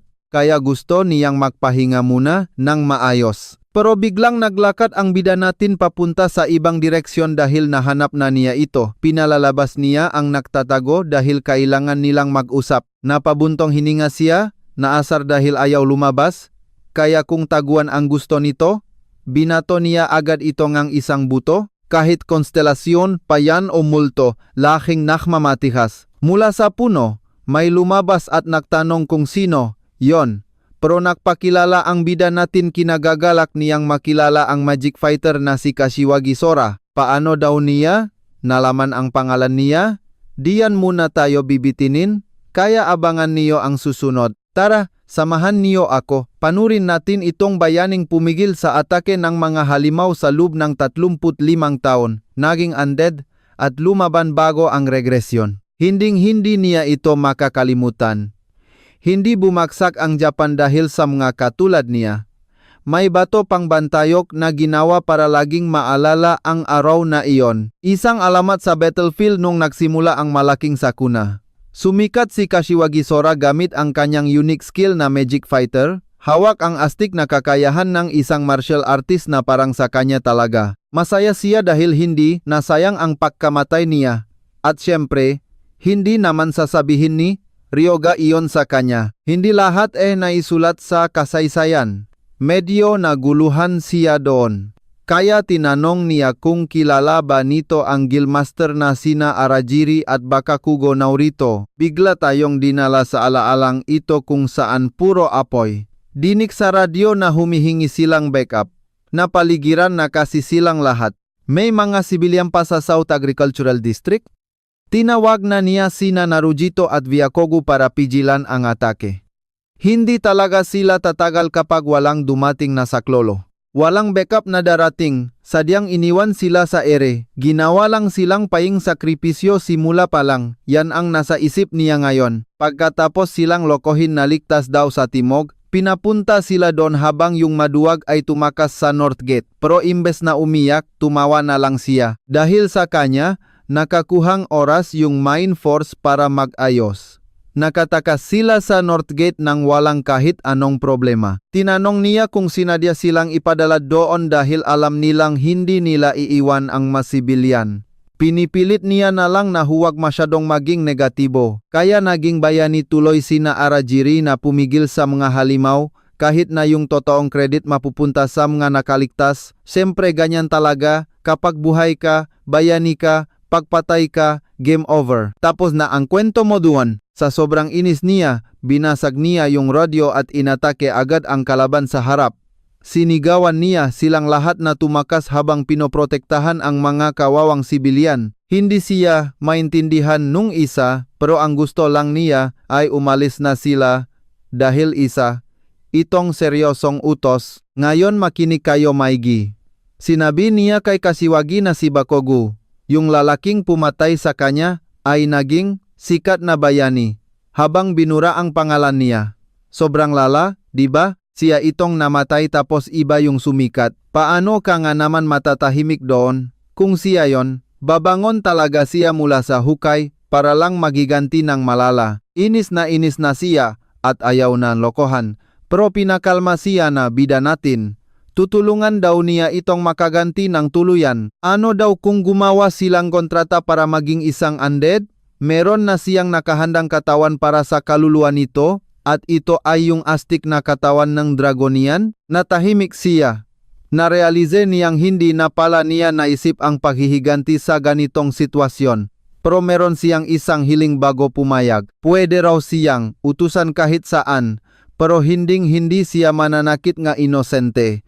Alam niyang ganitong kondisyon din ang hiningi niya bago yung malaking regresyon. Nakita niyang hindi nagbago ang puso nito, parang isang tunay na bayani. Ipinangako niya ito, kaya walang nagawa si Kashiwagi kundi tuluyan ng maging isa sa kanyang mga undead. Nagbago agad ang anyo niya at sinabi nga system na nakuha na niya ang pag-ari ni Sorakawa. Narito na ang Earth Spirit dahil dito, naging Skeleton Knight siya bago ang regresyon. Umabot sa nakakabalif na impyernong night rank si Kashiwagi nun dahil lang sa kapangyarihang ito. Pero napapaisip pa rin siya kung ano kaya ang mangyayari kung binigyan niya si Kashiwagi nga pakalakas na katawan simula pa lang. Masaya si Kronos dahil alam niyang isang masterpiece ito. Pinalakas niya ang bangkay para maiwasan ang nga aberya. Hindi pa kasi kumpleto ang Arcane Dragon. Sora Kashigawi, 3-star undead rank. Mayroon itong 205 strength, 221 magic, 143 agility, 180 resistance, at 176 vitality. Meron din itong mga skills tulad ng Magic Fighter, Eye of the War God, Immortal Existence, at ang tumawid sa limitasyon. At para sa abilities, Combat Technique at Kenneth, Dark Aura, Martial Arts, pati Dark Missile. Nag-level up itong undead. Kapag lumakas ang kaluluwa, mas maraming kapangyarihan ang mahuhugot niya dito. Pustahan tayo, nagulat din kayo, para kay Ryoga. Ito na ang pinakamalupit. Wala itong feature na ito nung naging undead si Kashiwagi noon. Ito ang unique skill talaga ng Magic Fighter. May kakayahan siyang maging warrior at mage. Habang tumataas ang stats, tumataas din ang spiritual power na nagpapalakas naman ang isang random na attribute. Walang penalty kahit pagsabayin mo ang paggamit at pag-aral ng warrior at mage skills. Hindi niya inasahang mamamana nito ang Magic Fighter skill kaya tinanong niya kung anong pakiramdam sa bagong katawan. Ayos lang daw, mas mahina kumpara nung buhay pa siya. Pero sa bagay, hindi pa naman tapos ang pagbuo sa mga undead. Napatanto ni Ryoga na kapag ginamitan ng ngasumpa, yung mismong katawan ng Arcane Dragon ay isang mas astig na panimula kumpara noong una. Sapat na ito para sa ngayon kaya sinabi niyang alis na ang kanyang tagasunod. Kahit na sa totoo lang, nainis ito na ganoon ang tawag sa kanya. Tinanong niya kung bakit ayaw daw nitong tinatawag na alagad. Tinanong ni Ryoga kung gusto nitong gamitin ang totoong pangalan pero sabi niya kinalimutan na raw niya iyon. Ang arte talaga ngang isang ito, sakit sa ulo. Dati tahimik lang ito, nag-iba na ba talaga ang ugali niya? Gusto ni Kashiwagi ngang pangalang nakakakilabot pakinggan pa lang ng nga kalaban. Pero wala siyang maisip na maganda.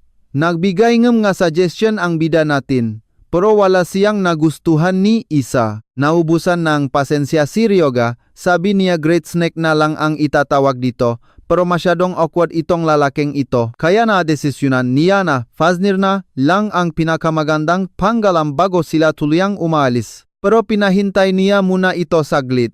Halos nakahubad na kasi siya kung aalis ng ganito. Kinuha niya yung tela ng tendon at ginawang improvised na palda. Kaya ngayon, pwede na talaga silang umalis. Kahit na di maintindihan ni Ryoga kung bakit ang arte nito. Lilipat tayo agad ng eksena kay Shintani na sobrang gulat ngayon dahil biglang gumalaw yung bangkay na nakababad doon sa loob ng tangke. Sinabi ni Ryoga na nakahanap siya na kaluluwa na saktong-sakto para sa bangkay na iyon. Manghang-mangha si Shintani at gustong pag-aralan ito. Pero nandiri si Fafnir at gustong manuntok. Pero siyempre bawal manapak para malaman niya kakampi nila ang lalaking iyon. Tinawag nila ang bida natin para bumalik saglit sa Tokyo at ayusin ang mga gamit. Pumayag siya at pag-alis nila ay inilabas niya ang isang orc. Ngayon, gusto niyo rin bang malaman kung anong halimaw ang magagawa nila sa bangkay nito? Gulat na nagtanong si Shintani kung anong susunod. Curious talaga siya pero deadma lang ang bida natin. Tara, samahan niyo ako sa kabaliwang ito. Akala niya mapuputol ang braso niya sa damong yun, pero grabe. Hindi niya mapigilan ang curiosity niya at laging lakpas sa inaasahan ang lalaking ito. Imposibleng hindi ka ma-curious.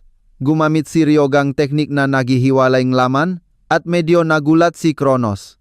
Plano niyang gumawa ang undead dahil hindi masama kung may sobra kang puwersa. Sobrang taas ng completion rate ng skeleton. 100% lahat ng attributes nito. Binigay ni Shintani ang extract at dahil stable ang quality, naapektuhan ang attributes ng skeleton na naka-specialize sa depensa. Sobrang na-hype si Ryoga sa nangyari. Mukhang magiging matinding bodyguard ito, lalo na't isa itong 2-star undead skeleton guardian. Anggas, di ba? Gumamit siya nga life drain ngayon, poprotektahan siya nito, ayos ang trabaho. Tinanong ni Ryoga kung bakit skeleton ngayon at pinaliwanag na malaki ang bentaheng buto. Bukod sa magaan, hindi ito nabubulo. Walang time limit tulad ng mazombie. Hanggat binibigyan mo nga spiritual power, pwede mong abusuhin at utusan forever. Dahil ang life drain, skill niya ay pang short range attack lang kailangan niya ng escort bago ay activate. Hindi lang ito basta naging skeleton, pinag-isipan pa talaga ang maintenance nito. Ibinilin niya kay Shintani na lalabas muna siya sandali. Nagtaka si Shintani kung saan ang lakad niya, pero diretso pala siya sa Pantheon. Panorin niyo itong parteng ito, kukuha siyang holy spells dahil nag-level up siya. Gulat si Shintani, anong holy spells daw? Isa siyang priest, at hindi siya makapaniwala. Palusot ni Ryoga, super devoted believer daw siya. Kahit magunaw pa ang mundo, alam ni Shintani na imposibleng totoo ito. Tinanong ni Ryoga kung tapos na ba yung patent registration ng medium grade healing potion nila. Sinabi niyang baka pumasa agad ang evaluation. Bilis gumalaw. Binalaan siya ni Shintani na dumadami ang kalaban pag tumatagal, kaya bawal talaga ang petiks at pagpapabukas ng bagay-bagay-bagay. Problema na lang ang advertising dahil next year pa raw magaganap ang exposition para kay Ryoga. Kung ganun, humingi siya ng mga posyon para ma-promote niya kung may chance. Ibinilin niya ito, siguradong maklik ito at hakot pera talaga ang abot nila. Para talaga ang hari sa mundong ito, pero hindi pa rin makapaniwala si Shintani na isa siyang priest. Ibang kwento naman tayo, biglang sumulpot ang Pantheon pagkatapos ng Great Cataclysm. Dito nagpupunta ang marami para kumuha ng holy spells at basbas ng constellations. Sobrang ordinaryo at mundano ng lugar. Humihingi ng alay ang mga constellations sa believers nila, pero walang kahit anong holy relic na naglalabas ng divinity dito. Naisip niyang malamang hindi nila iwan sa sahig ang mga mahahalagang gamit. Pag-akyat, nabanas siya kung bakit walang eskalator. Kailangan ba talagang pagpawisan at magdusa muna bago mo makaharap ang isang dakilang Diyos dito? 108 steps ang daan patungong Diyos. Sabi ni Kronos, masyado siyang matalas magsalita pero hindi naman siya paparusahan. Tanong niya kung malayo pa. Sabi ni Kronos malapit na. Doblehin lang ang inayat nila para makarating. Anak nang nasa kalahati pa lang pala. Naramdaman niyo rin ba yung pagod niya? Kung walang silbito, may mananagot. At sa wakas, nakarating na rin sila sa templo. Nagwala ang system dahil nagpakita ngang inis ang constellation na may hawa ngang kayamanan. Nagduda ang nagtatakip ne kamatayan habang nairita ang Lord of Greed. Masterpiece daw ito sabi ni Kronos, pero pinatahimik lang siya nito sandali. Lumabas si Kronos at Ternania. Agad-agad niyang hinawakan ang isang constellation. Naregister sa Pantheon ang heaven-defying giant. Nagbigay ang system ng holy enchantments na Impure Blessing at Wedge of Vengeance. Isang holy spell rank ang Impure Blessing, pinalalakas nito ang negative energy at pinapatas ang attributes ng target. Holy spell din ang Wedge of Vengeance. Nakakakuha ng vengeance stack sa tuwing nakakatanggap siya ng damage mula sa kalaban. Kailangang umatake bigla para ma-reactivate tatas ang damage base sa vengeance stacks.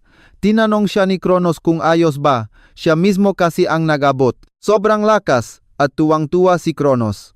Tiningnan niya si Ryoga dahil kulang pa raw sa Divinity ang heaven-defying giant bilang isang constellation. Para patuloy na magningning sa Pantheon, kailangan pa nilang manghakot ng maraming achievements at papuri. Mahina daw ang bituin nila kaya walang followers na lilitaw. Pakitaas daw ang Divinity niya. Dahil dito, inasar niyang maigi si Kronos. Ano daw? Sobrang tangang sistema naman nito, pero kahit nagrereklamo siya, toto pa rin na mas naging malakas siya sa lugar na ito. Matapos iyon, naglakad na ang bida natin at kalmado sa syudad. Biglang may nagtanong kung anong ginagawa ang isang basurang tulad niya sa Pantheon. Siya ay si Satake Shigeru. Tinanong ni Ryoga kung sino siya lang naman yung kasama niya sa orphanage. Hindi ba niya maalala? Naalala na niya yung basura na laging nangingikil sa kanya. Nung high school, mahilig mangbuling mahihina ang gagong ito, pero lagi siyang binubagbok ni Ryoga. Tinanong pa siya kung magaling na yung basak niyang ilong. Galit na galit si Satake, pero pinipigilan ang sarili. Dapat alam niyang sumali na siya sa Arajiri Guild. Kung pumunta siya ng Pantheon, ibig sabihin isa siyang hunter apprentice. Iba na daw ngayon. Naisip ni Ryoga na parang walang nakbago sa yabang nito. Galit siya at ayaw masapawan. Susugurin na sana niya ang bida natin, kaso natigil agad siya sa gitna ng syudad ni Jomondrago, ang 7th squad leader ng Arajiri Guild. Sorry agad si Satake sa boss niya. Sabi ni Jomon, pumunta na lang sa ibang lugar para maglaban ng opisyal. Ang tapang daw maghamon kahit alam na Arajiri sila. Reklamo ni Satake, pero sinupalpal siya ni Jomon mas maganda daw mag-usap gamit ang mga kamao. Dito muna tayo. Hype si Satake dahil kakahunter lang daw ng bida. Tignan natin sa susunod. Tara, tingnan natin ang mangyayari dito sa game ngang Arajiri Guild. Kalmado lang ang bida natin. Ano, takot na ba ang kalaban ngayon? Bawal na siyang umatras dito. Nasa isang sulok lang ang bida natin. Sacerdote kasi siya. Kaya lalaban ang summon niya. Lakas makaasar nitong si Satake Lupit nang nakuha niyang skill. Isang malakas na summon. Nakasuot man si Satake ng magic necklace na plus 25 at gold ring na plus 2 attributes. Nakakatawa lang. Kahit tinyan pa ang stat niya, malabong manalo ito sa bida natin. Umandar na ang system. Sinusukat na agad nito ang depensa at points ng lahat ng hunters na nasa loob ng range na ito. Kapag nanganib ang buhay nila, automatic na may lalabas na barrier. At ngayon, opisyal na magsisimula ang banggaan. Tawa pa rin ng tawa si Satake. Hindi niya pansin na nanginginig na siya sa takot at may hina sa pantalon, puro yabang lang talaga. Hindi niya inaasahan na makakaharap niya si Arajiri ng ganito. Pero tamang-tama, matetesting niya ang galawan ng katawan na ito dahil si Fafnir ang sasaba. Sinabihan niya si Fafnir na wag magpigil laban kay Arajiri. Pero teka, wag din tapusin sa isang hit. May gusto siyang itesting. Mahirap yun para sa halimaw na to. Pero kailangan niyang magtimpi ng konti. Banas na siya kaya pinatahimik niya si Ryoga at sumugot ng sobrang bilis. Easy dodge lang kay Fafnir yan. Nung gumanti siya, nakaiwas din si Satake gamit ang Kayat Spear technique niya na instant movement chapter. Atake sana ulit siya pero ang bilis ng kalaban. Ginamit nito ang Kayat Spear technique chapter 3, point rupture. Pinapanood sila ni Homon at napansin niyang mas malupit ang reaksyon nito ngayon kaysa sa training. Matatapos daw agad ang laban, pero nagalit si Fafnir. Sa tingin ba niya kaya siyang patumbahin ng ganun kabagal na atake? Sinalo agad ang sibat. Nabigla ang kalaban at hindi makagalaw. Para kay Fafnir, sobrang pathetic enerhe umatake ng walang nakaplanong next move. Huwag kayong kukurap dahil dito na mag-iba ang ihip ngang hangin. Sabi ni Fafnir, patay na siya sa totoong laban, kaso kailangan niyang magpigil. Kaya simpleng suntok lang sa braso ang binigay niya. Pero sapat na para mapaluhod si Satake sa sakit. Pinaalala ni Ryoga na naiyak na ito noong una niyang basagin ang ilong niya, pero ngayon, puro na lang siya sigaw. Lumakas na nga siya. Sobrang pikon ni Satake kaya susugot sana, pero biglang humarang si Fafnir sa harapan niya. Pipilitin pa sanang tumayo para umatake, pero isang simpleng tapa lang ni Fafnir. Natumba ulit siya. Tinanong pa siya kung akala ba niya hindi mababasa ang teknik niya kapag inulit ito. Isang malakas na sipa sa tuhod at wasak agad ito? O bali talaga. Alam nilang tapos na ang laban na ito. Susundan pa sana ngang isa pang tira at sobrang takot na si Satake. Pero sumigah ngang tigil si Homon. Napansin ni Ryoga na mas mabilis nilang pinigilan ang laban kaysa sa inaasahan niya. Na-notif ang system na tapos na ang laban. Wasa ang binti ni Satake kaya pinahintay nila ito para mabilisang. Makatawa ng isang healer na sacerdote na presenta si Ryoga na isa siyang sacerdote, pero sinabihan siya ni Homon. Hindi raw alam ni Ryoga na hindi kaya ng 1-star healing ang mga bali na buto. May common sense naman daw sana siya. Hindi alam ni Homon paano niya gagamutin yun. Pero gagamit ang bida natin ngang isang medium grade na posyon. Hindi makapaniwala si Satake dahil 1 milyon ang halaga nga medium grade posyon na iyon. Halatang hindi siya nanonood ng balita dahil na-achieve na ang mass production ng nga posyon na ito.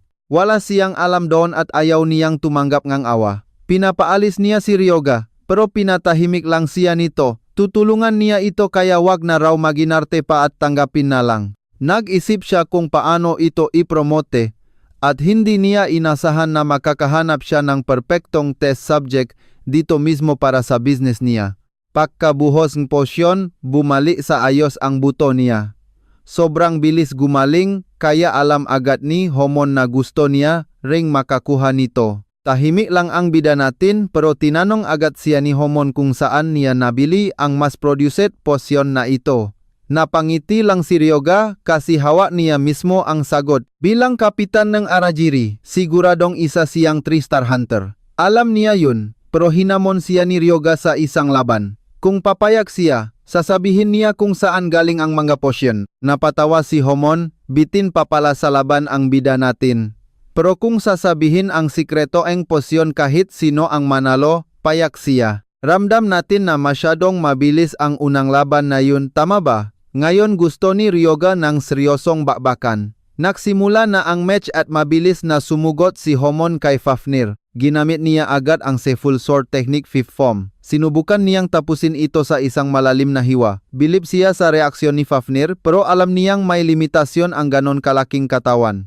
Nag-warning ang system na may continuous damage na nangyayari at mabilis na bumabagsak ang efficiency at depensa niya. Sumugod ulit siya para tapusin ang laban. Naisip na ni Ryoga na ang ganitong speed combat style ni Kashigawi ay hindi magmamatch sa katawan ng isang Dragonian close combat fighter. Ito pala ang eksaktong dahilan kung bakit niya pinain at ginalit si Homon gamit ang potion. Kapag nakaharap niya ang ganitong klaseng kalaban, mararamdaman ni Fafnir ang hirap. Kaya sa laban na ito, papasanayin niya ang halimaw sa mabigat nitong bagong katawan. Para kay Ryoga, nakakabilib ang ganitong diskarte, bagay talaga sa kanang kamay niya. Siyempre, hindi lang siya manonod. Ginamit niya ang Impure Blessing para kumuha ng mas matinding power-up. Naramdaman ito ni Fafnir. Ang Impure Blessing ay isang sacred spell na nagpapahina sa lahat maliban sa mga undead. Tumas ng 20% ang stats dahil sa Impure Blessing, nagulat si Ryoga. Ang lakas naman nito. Sobrang insane na lumakas siya ng ganito dahil sa Holy Magic buff. Si Homon na ang susunod na tinamaan nito. Tumalab sa kanya ang Impure Blessing at biglang naging napakabigat ng buong katawan niya. Nabawasan ng 10% ang lahat ng stats niya. May debuff para sa kalaban tapos may buff pa sa kakampi. Hindi makapaniwala si Homon na galawan ito ng isang 1-star. Laking gulat niya sa kakaibang lakas na ito. Tinanong tuloy ni Krono kung kamusta ang binigay niyang kapangyarihan. Aba, hindi masama para sa isang low-level na constellation ha? Pikon tuloy ang bida natin kaya pinatahimik niya ang constellation dahil seryoso ang laban. Next move niya, inactivate niya agad ang retaliation skill. Kapag na-damage ang target, makakakuha ito ng retaliation points. Pag nirelese na ang ipon na vengeance, grabe, dodoble ang damage na ibabalik nila sa kalaban nila. Dahil active na ang retaliasyon mula sa Impure Blessing kaya na niyang gawin ang kahit ano. Yun ang solid na uto niya kay Fafnir na astig na naglakad palapit kay Homon. Sumugot si Homon pero panis na ito. Hanggang dito muna tayo. Tiwala lang, siguradong aabangan niyo ang susunod na malupit na wasakan. Samahan niyo ako dito kahit bumaba ang stats ng 3-star na kalaban nakakakaba pa rin.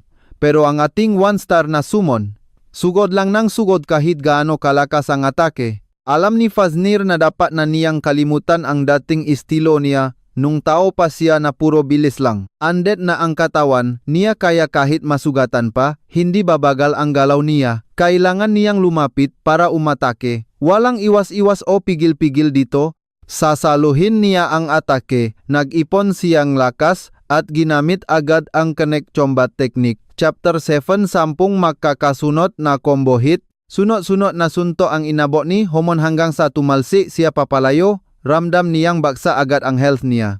Hindi ito ordinaryong summon lang nabawasan agad ng 52% ang buhay niya. Hindi siya makapaniwalang matatalo na siya sa isa pang suntok. Pero ayaw niyang tanggapin ang ganitong kalokohan. Imposibleng matalo siya sa isang 1-star lang. Dapat mas mabagal ito dahil nakadepende ang lakas nito sa summoner. Susubukan sana niyang lumapit at gamitin ang kanyang Sebul Sword technique para tapusin ang bida natin.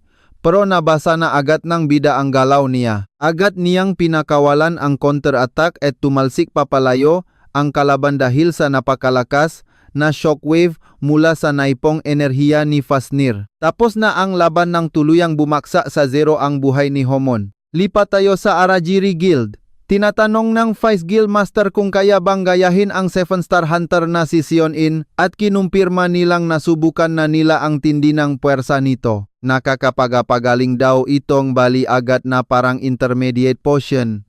Humingi siyang tawad at akuin daw ang kasalanan dahil masisira ang pangalan ng guild. Pero tinanong siya pabalik tingin ba niya dahil lang dito kaya masisira ang Arajiri? Talo kasi ang kapitan nilalaban sa isang walang pangalang 1-star hunter. Ito ang tunay na dahilan kung bakit babaksak ang reputasyon ng guild nila. Hindi daw papayag ang Vice Master. Demoted agad ang kapitan at kailangan nilang alamin kung saan nanggaling ang intermediate potion na iyon ngayon din. Imposibleng matalo ang 1-star ang isang 3-star. Saan nanggaling iyon kung priest lang talaga siya? Isa ba itong high class na Divine Beast? Ipapaimbestigahan na rin nila ang lalaking iyon agad-agad? Obserbahan niyo itong bida natin alam niyang nakarating na sa mga boss anggil ang issue sa potion at tuwang-tuwa siyang isipin ang reaksyon nila. Napatingin na lang si Fafnir at inabutan siya ngang isang spear skill book. Naktaka siya kung para saan ito. Sana daw iba na lang ang pag-aralan niya, ang hirap kaya niyan. Bakit ba bigla siyang paggagamitin ng sibat? Chombat meg daw kasi siya kaya bagay iyon sa kanya. Para kay Ryoga, istorbo lang ang sibat. Siya ang pupuntiryahin ng lahat tapos nagagawa pa nitong tumawa. Natural na siya ang unahin ng mga kalaban. Muha kasing mas mahina ang amo kaysa sa sariling alalay nito. Kailangan niya raw mag-ensayo at uminom ng protein. Pero biglang gumalaw mag-isa ang kaliwang kamay niya at nasuntok ang sarili. Dapat daw kasing intindihin niya ang skill book. Tuturuan na siya kung paano gumamit ng sibat.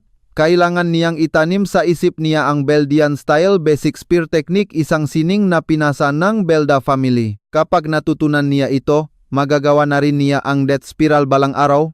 Ang Death Spiral ay hango sa Verdian sword technique. Kung mamaster niya ito, baka matutunan din niya ang Death Spiritual technique na ubod ng lakas. Para kay Ryoga, bubuin niya ito sa buhay na ito ang solidong bentahe ng isang taong na time travel. Ginamit niya ang skill book at tulad ng inaasahan, na master agad ng bida natin ang pahawak ng sibat sa isang iglap lang. Sobrang bilis. 6 na estilo lahat, madali lang. Sabi nga niya, katawan mismo ang kusang matututo nito. Wag kayong kukurap susugurin na siya ni Fafnir dahil dito na magsisimula ang totoong madugong training nila. Gusto niyang seryosohin ni master niya ang laban. Naiwasan ni Ryoga ang unang tira, pero kung puro iwas lang, hindi siya masasanay sa sibat. Siyempre, normal lang umiwas kapag bigla kang inatake, di ba? Medyo asar pa rin siya sa naunang suntok, pero sinabihan siya ni Fafnir magmamakaawa ba siya sa kalabang gusto siyang patayin? Kakabasa lang ng skill pero tuloy ang laban. Sumugod uli si Fafnir at ginamit ng bida ang Verdian style basic technique. Ginamit niya ang spinning defense. Nasalag niya ito ng mayos. Pero biglang inikot ni Fafnir ang tungkod at nasapul pa rin siya. Sinabihan niya ang master niya na huwag mag-relax hanggat hindi tapos ang laban. Akala ba niya ay tapos na matapos ang unang atake? Naktaka siya kasi nasangga naman niya ang atake. Sabi ni Fafnir, katangahan iyon at hindi lang dapat dumedepensa. Nasalag din niya ang pangalawang atake. Pero inaasar lang siya na ang hina niya. Nainis ang bida natin dahil sadyang nilalambutan ni Fafnir ang atake. Ayaw niyang marinig iyon kaya sige, naintindihan na niya. Sa susunod na banat, seseryosohin na talaga niya. Inactivate niya ang life drain para palakasin ang katawan niya. Verdian style spear thrust, 4th form. Sabay silang nagpalitan ng malalakas na atake. Dapat walang second hit sa counter-attack niya, pero bigla siyang napapikit at pagdilat niya nakahandusay na siya sa lapag. Masyado raw siyang nag-isip. Masyado siyang nakafocus sa pagdepensa kaya hindi niya nasalo ang pangalawa. Dapat inayos niya ang una at sinabing gusto niyang ulitin ito. Susubukan niyang galingan ngayon at muli silang sumugod sa isa't isa. Maya-maya, makikita natin ang bida natin na bagbok sarado at nagtataka kung anong nangyari sa kanya. Hindi na masamang manatiling gising pagkatapos siyang labanan. Nadala lang daw si Fafnir at naging masaya siyang bugbugin I-train ang master niya kahit asar na asar siya. Hindi niya may kakailang. Nag-enjoy din ang summon na sapakin siya ng legal. Dito muna tayo, grabe no? chill lang saring ang sumon. Titigil daw sila kung kailan gusto niya. Pero kung hindi siya magseseryoso, mas mabuting sumuko na agad. Tara, samahan niyo akong panoorin kung bakit hindi sapat ang life drain lang para lumakas. Kung matututo siya nga hand-to-hand combat na may buffet stats, mas malakas na siya ngayon kaysa bago siya bumalik sa nakaraan. Tignan mo yung ngiti nga lolo mo, baliw na baliw. Ito naman si Yuma. Sabi niya sobra-sobra raw ito, ligtas ang 15 milyon sa loob ngang 3 araw. Salamat sa pondo. Siya nga pala, gusto niya raw siyang tawagan, ulit kapag may chance. Nagpasalamat din siya at nagbilin na balitaan siya tungkol sa mga bagong chika sa Hunter World. Habang nagche-check siya ng internet, puro misteryosong pagkamatay daw sa Kamakura at ang Kagoshima Island portal ang maingay ngayon. Literal na serial killings ng mga hunters. Parang walang even na makakatulong para mag-level up siya nang mabilis, isip na MC natin. Lahat kasi ngang big events nangyari na nun kaya alam niya. Pero ngayon puro minor cases na lang. Nabanggit din yung Kawama Portal at ang Forgotten Temple. Grabe, hindi siya makapaniwala. Hindi pa rin nasasakop ang templong yun. Nasa labas daw ito NG Portal at 1 taon nang hindi matapos-tapos. Hawak naman NG Horizon Guild ang mismong gate. Kung laging inubos ang monsters, chill lang sana. Kaso sa Horizon Guild, kapag umabot ng 100% ang mana density, asahan mo nang magkaka-portal break. At kapag pumalya sila dito, magiging sobrang delikado ang lahat. Inanunsyo na raw mismo ngang Horizon Guild ang balita, sabi ni Yuma. Ngayon kahit nga normal na hunters pwede na ring pumasok kasi tinanggal na ang restrictions. Tinanong din siya kung sinong big guilds ang sasali. Ang Phoenix Guild, pangalawa sa bansa, pati na rin ang Daybreak Guild na pangatlo, parehong interesado. Bago kasi ang regression, lumitaw yung Epic Dragon Scale Armor sa Forgotten Temple. Para sa kanya, sobrang perfect na portal na ito, at heto na naman yung baliw niyang ngiti. Pakinggan niyo to. Kapag nakuha niya yung armor at natutong mag-spear, game over sa mga kalaban. Sinabihan niya silang makita-kita bukas, diretso agad tayo sa mismong portal at sa malalang kondisyon ng Forgotten Temple. Nasa 93% ang mana density, sobrang laki ng size, at ang rank level ay nasa 1 to 2 stars. Ang daming tao, nakukumpulan ang mga hunters galing sa iba't ibang bansa. Tinanong siya kung magse-set up ba sila eng 10, pero hindi na kailangan, titira sila mismo sa loop ng portal. Nag-aalala siya kung ayos lang ba to. 5 araw lang ang dala nilang pagkain, baka kulangin yun. Kahit nga ang Horizon Guild umayaw na dito, pero walang problema. Seryoso ang MC natin nang sabihing tatapusin nila ito sa 1 araw lang. Tapos eksakto namang sumulpot si Akusa Mirei, ang future swordsman ng Phoenix Guild. Malinaw kay Ryoga ang lahat. Siya ang unang nakadiskubre ng Dragon Scale Armor. Sikat siya sa pag-clear ng portals. Pero ayon kay Morita Takumi, mas halimaw ang totoong talent nito. Bago ang regression, isa lang siyang malas na henyo na nawalan ng lahat dahil sa isang raid accident. Nandito rin daw ang number 2, sabi ni Yuma. Sasali rin si Gayua ng Daybreak Guild.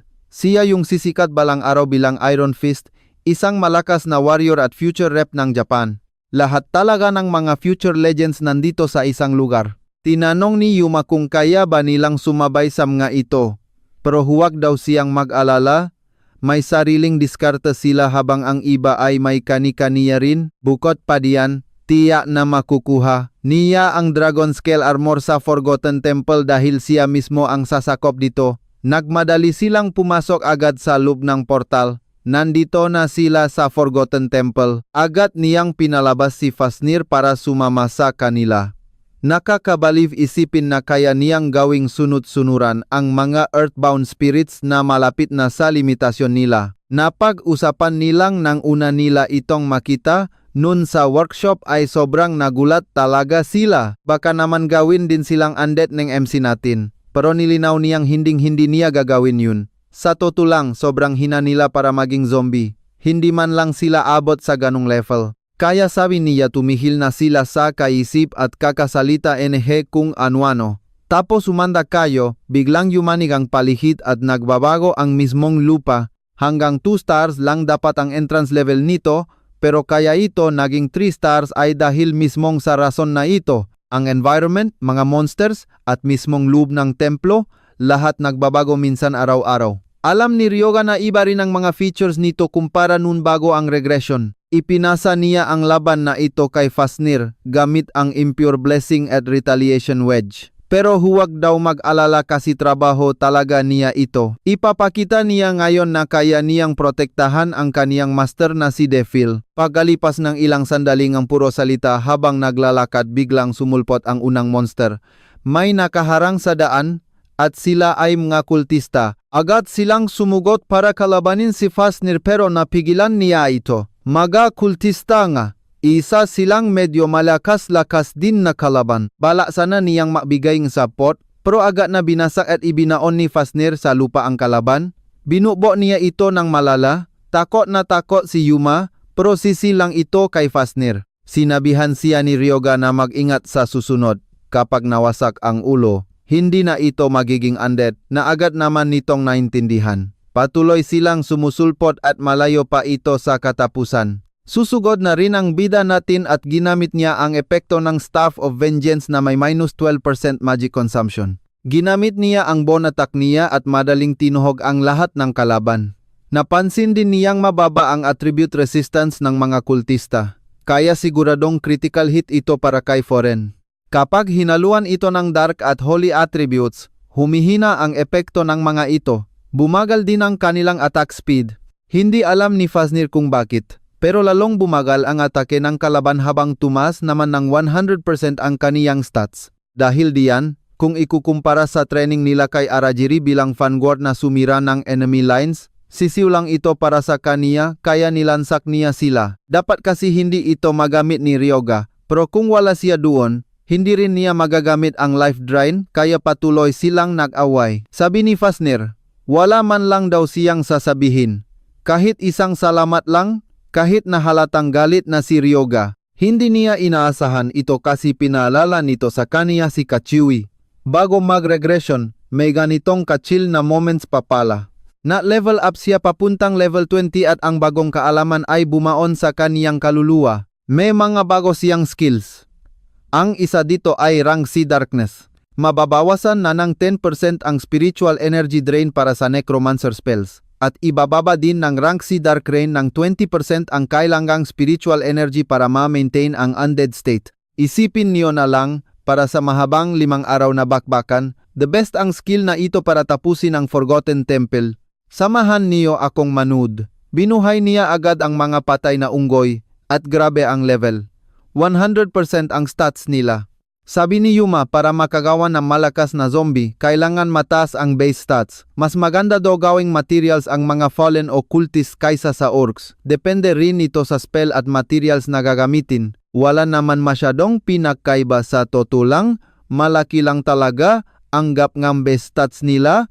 Pwede pa nga silang lumakas bibilisan na nila ang pag-explore. Habang naglalakad, ginagawa lang ni Fafnir ang trabaho niya. Ganon din naman si Yuma. Bumaril din nga aros yung babae at alam ngang bida natin na walang katapusan ito. Kailangan nilang makaalis agad dahil nababago ang istrukturang lugar. Tama ba ang natatandaan niya? Tapos bigla tayong nag-flashback kung saan tinanong nila si Suka kung paano niya na-clear ang Forgotten Temple noon bilang isang hunter. Para ma-clear ang portal, kailangan mong talunin ang boss, pero may special method dito. May 3 klase ng halimaw sa Forgotten Temple.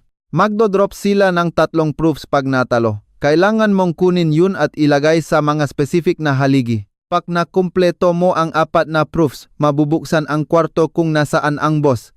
Kaya alam ng bida natin kung sino ang susunod na lalabas. Bigla na lang lumitaw ang isang specter doon. Pagdilat ng mata niya, nasa harap na niya agad yung nakakatakot na halimaw. Nag-ipon ito ng power at bumaril ng aro sa bida natin. Dahil kabisado na niya ang pattern ng mga haligi, madali na lang niyang nababasa ang mga atake nito. Nasangga niya ang atake at na-block ito gamit ang sarili niyang skill. Hindi basta-basta masisira ang bone shield niya na may bone control. Dahil sa spell ni Shintani na panatilin na magabuto ang original form nila. Isang halimaw pa ang biglang umatake para gulatin siya, pero may humarang agad sa harap niya. Gusto nitong magtago ang amo niya sa likod niya para protektahan siya. Inatake ulit sila pero chill lang ito dahil matibay talaga siyang shield. Nahirapan ang bida nating gumawang scales pero kayang mag-resist nitong 2-star attacks.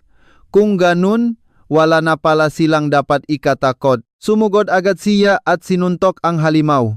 Tinanong siya kung gagawin ba niya itong isa ring undead para sumunod sa kanya. Sabi niya mawawalan ng silbi ang mga mata nito at pati armas kapak naging undead. Ayaw man niyang gawin yung ganito, kailangan talaga para makuha yung proof. Huwag kayong kukurap dahil dito na magiging weird ang lahat. Pagdating sa kabilang kwarto, may halimaw na nakangiti at nakakatakot yung maskara. Isang mas mimic pala ito. Ginamit agad nito ang Rodkors at unti-unti siyang kinain nito. Hindi alam ni Fafnir kung ano ito, pero dahil sa Rodkors na mas mimic, bumaksak lahat no stats niya. Sabi ni Ryoga, dark attribute din ang impure blessing ni Fafnir, pero ang kurses ay gumagamit ng spiritual power.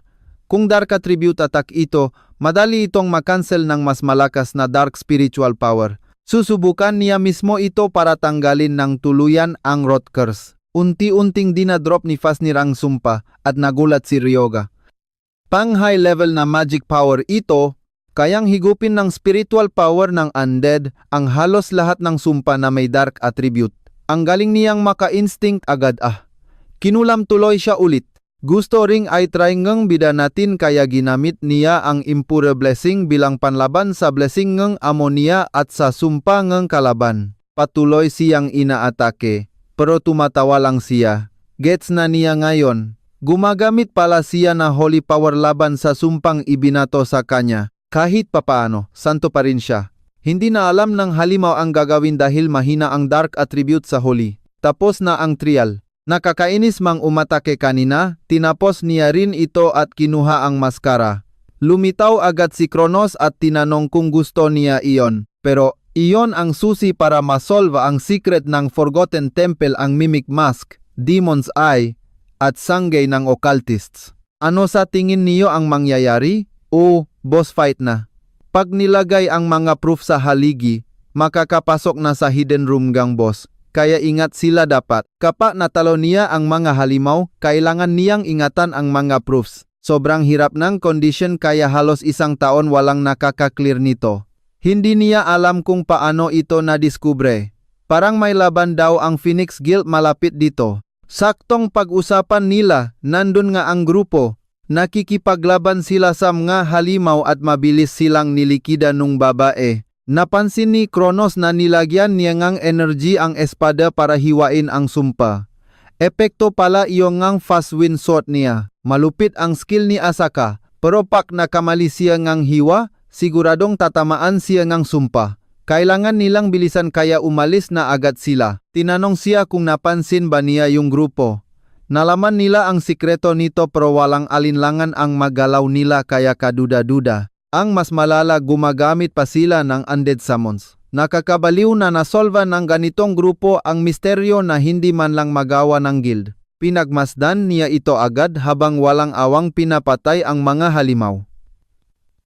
Siguradong may alam ang lalaking iyon. Imposibleng gumalaw ng mabilis sa portal na puno ng misteryo. Lumingon agad ang bida natin at naramdaman niyang makikita pa silang dalawa balang araw. Paglipat nilang lugar, maraming bangkay na nakakalat. 5 araw na mula nang ma-start ang raid sa Forgotten Temple at walang tigil ang kalaban. Nararamdaman na nilang nasa limit na sila dahil sunod-sunod ang paglabas ng halimaw. Agad na sumugot si Fafnir para wasakin sila ulit. Napansin ni Krono na sobrang tapang talaga nito at may potensyal na maging hero. Not bad binibigay niya talaga lahat. Gusto nilang tulungan si Fafnir kaya madali nilang dinurog ang mga kalaban. Nak-level 27 na siya sa life drain. 2 ibon sa isang bato, insane diba? At dito tayo magtatapos. Kaya abangan niyo ang susunod. Samahan niyo ako dito. Yung tawa niya daw, dapat may class. Ayaw niyang pinapakialaman ang tawa niya. Pero gusto nitong kasama niya na maging Pino ang napili niya. Astig diba? Humingi siya nga pasensya dahil walang class, tapos hawak na niya ang 3 instrumento. 48 lahat, tapos na niyang ilagay ang mga patunay gamit ito. Mukhang lalabas na sila. Tapos, ang Daybreak ay kasama ni Phoenix. Gagamitin nila ang pagkakataon para linisin ang portal. Sinabihan niya silang umalis na at ibenta ang nga magic stones. Tinanong siya kung anong plano niya. Magpapaiwan daw siya para mag-level up. Maliwanag. Ang ating bida ay pumunta sa isang templo kasama ang kanyang nga necromancer. Iba ang pagbabagong ito kumpara dati. Hindi na masama. Oras na para lumabas at wala ang guild ni Funis. Pero sabi niya hindi, sila magagawang duro na karne dito. Lilinisin na nila ito ngayon din, pero tinanong ni Fafnir kung may kulang pa. Sinabi niyang kailangang ilagay ang mapatunay sa mga haligi gamit ang ganitong pattern, kaya nangolekta siya nga mga patunay habang tinatalo ang mga halimaw. Walang choice kundi sila mismo ang maglagay dahil walang utak ang mga zombie. Tumakbo siya nang mabilis kung saan-saan at tinawag si Fafnir, pero bigla siyang nakaramdam ng kakaiba. Tapos isang mabilis na atake ang biglang nagpabagsak sa isang zombie. Hindi siya makapaniwalang bumilis pa ito. Biglang tumaas ang bilis ng pagbabagong danyan. Masama ang lagay na ito. Kailangan na niyang magmadali papunta sa susunod na palapag. Nakita niya kung nasaan ang huling haligi. Tumakbo siya ng mabilis. At sa wakas ay nakarating na siya doon. Pero nawawasa na ang lahat sa likod niya at hinihingi na ang patunay. Mabilis na binatongang bida natin ito kay Fafnir at agad naman itong inilagay. Takot na takot si Ryuk. Hindi sila makaabante dahil dito. Bakit hindi na siya dumiretso sa susunod? Tanong niya. At sakto namang may atake sana sa ating bida, pero biglang umilaw ang lahat ng haligi at tumigil ang pagkawasak. Sinabi ni Fafnir na nagpakita na ang daan papunta sa ilalim, boss, at papasok na sila. Pagpasok nila, akala niya katapusan na nila. Panoorin niyo may giisa itong nakatagong espasyo at dito na talaga magsisimula ang matinding labanan. Nakarating sila, pero kailangan nilang matalo ang boss na ito. Pagdating sa entrance, nakaharap nila si King, ang tagapagbantay ng kamatayan. Tinanong niya kung ito ba ang boss room. Oo, at kahit nakakasuka ang paligid, pagkabukas ang pinto, sumalubong agad ang halimaw na iyon. Nakakadiri ang anyo nito at biglang nagpakawala ng atake sa kanila. Mabilis na humara si Fafnir para salagin ang atake dahil hinding-hindi niya hahayaang masaktan ang kanyang boss. Pero agad nagpakawala ang halimaw ngang isang matinding, sumpa sa bida natin gamit lamang ang matalim nitong titik. Biglang nakagulo at umikot ang paningin niya, tinanong siya ni Fafnir kung anong nangyari. Walang imik ang bida natin habang papalapit ang halimaw. Papatayin na niya ang hanggal na taong ito. Mukhang masaya, pero gusto rin sumaling ang bida natin. Ayaw niyang maging madamot ang kalaban. Ginamit niya ang clear mind. Inactivate ang full resistance sa mental attacks. Nalito ang halimaw, pero ang impurong basbas ay nasa kategorya ng holy spell. Pinapalakas nito ang mga undead gamit ang dark mana tapos pinapahina ang mga buhay. Ang impurong basbas ay nakas kay Kamenjin, ang Death Guardian. Lahat ng stats niya ay bumagsak ng negative 2%. Tinanong ni Fafnir kung may ginawa ba ang boss niya. Sabi niya na channel lang siya ng kapangyarihan. Inutusan niya si Fafnir na ipakita na ang lakas nito ngayon din. Nag-charging aura ang halimaw at direktang inatake si Fafnir. Pero ginamit niya ang Dark Leg at Strength Boost, sumugot ng napakabilis at iniwasan ang lahat ng atake ng kalaban. Sobrang bilis niya at biglang sumulpot sa likod. Ginamit ang parehong Dark Aura, tapos binitawan ang Iron Fist para bigyan napakalakas na suntok ang halimaw na ito. Pagkatapos nun, nasugatan ang binti niya, pero bigla itong naghel sa sobrang kakaibang paraan. Unti-unting naagnas ang kamay niya at hindi niya maintindihan kung bakit. Ang katawan ng nakamaskarang lalaki ay bumibigay dahil sa ectoplasm skills at maduming balat ng halimaw. Sabi nga bida natin, ganyan nga eksakto ang inaasahan niya.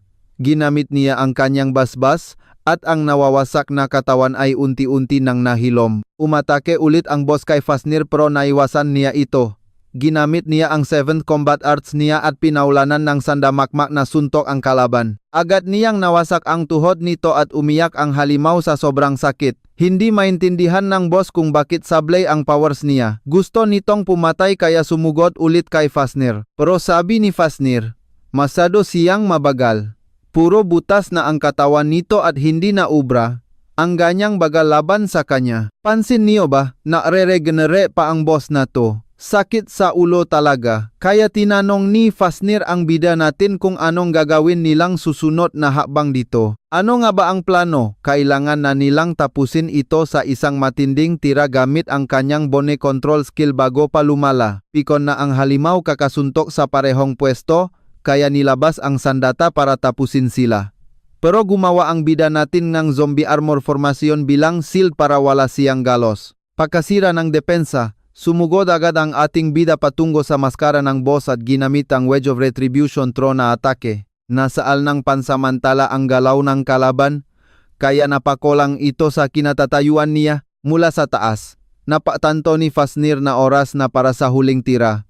Binuwelo ang lahat ng lakas, ginamit ang Chapter 5 Crunching Strike, at tuluyang tinapos ang halimaw na to. Tinitigan nila itong maigi. Pagkatapos, nag-notif ang sistema na nakakuha siya ng napakalaking experience points at umakyat na siya sa level 6. Hindi masama ang nakuha niya mula sa pagbukas ng lugar na ito, siguro dahil boss ito o sobrang taas talaga ng level niya. Tinanong ni Fafnir kung ano na ang plano nila at nagpasya silang pumunta sa altar na nasa likuran nito. Tingnan niyo ang forma na armor na iyon, tuwang-tuwa siya, isang transcendent grade na dragon scale armor. Kategory nito ay armor, walang limitasyon sa skills. At ang durabilidad ay 5,000 over 5,000. Ang armor galing sa buto ng dragon ay nag-level up at nagre-repair mag-isa. Natural na bumabalik ang tibay, nagsisync sa mana ng user, at nagbabago pa ng forma base sa gusto niya. Sobrang nagustuhan itong bida natin at kinuha na niya.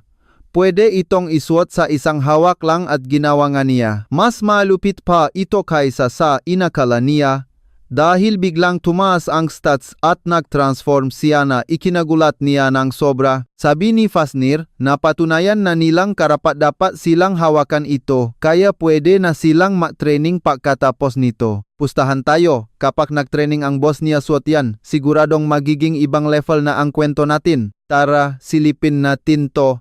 Wala nang paki ang bida natin sa nakaraan, tuloy lang ang galawan. Nakuha na niya lahat ng mga solid na loot na kailangan niya dito. Aalis na sana sila, pero biglang may nahulog na kung ano at maski ang bida natin, walang idea kung ano yon. Sa labas naman ng portal, nakakagulo na. Umilaw ito. At sobrang weird na nga pinagsasasabi nga tao doon. Dito na magiging malupit ang mga mangyayari, pakinggan niyo, walang may alam kung anong nangyari kina Phoenix at Daybreaker. Paglabas ng bida natin galing sa na-clear na dungeon, sinalubong agad sila, tinanong siya kung kamusta, chill na sagot niya, swabe lang. Sinabi rin nung isa na nakukumahog na ang lahat para hanapin kung sino ang nag-clear ng dungeon na ito. Pero sinabi ng bida natin na gusto niyang umulit. Maski kayo magugulat kasi yung kausap niya, hindi makapaniwala sa narinig niya.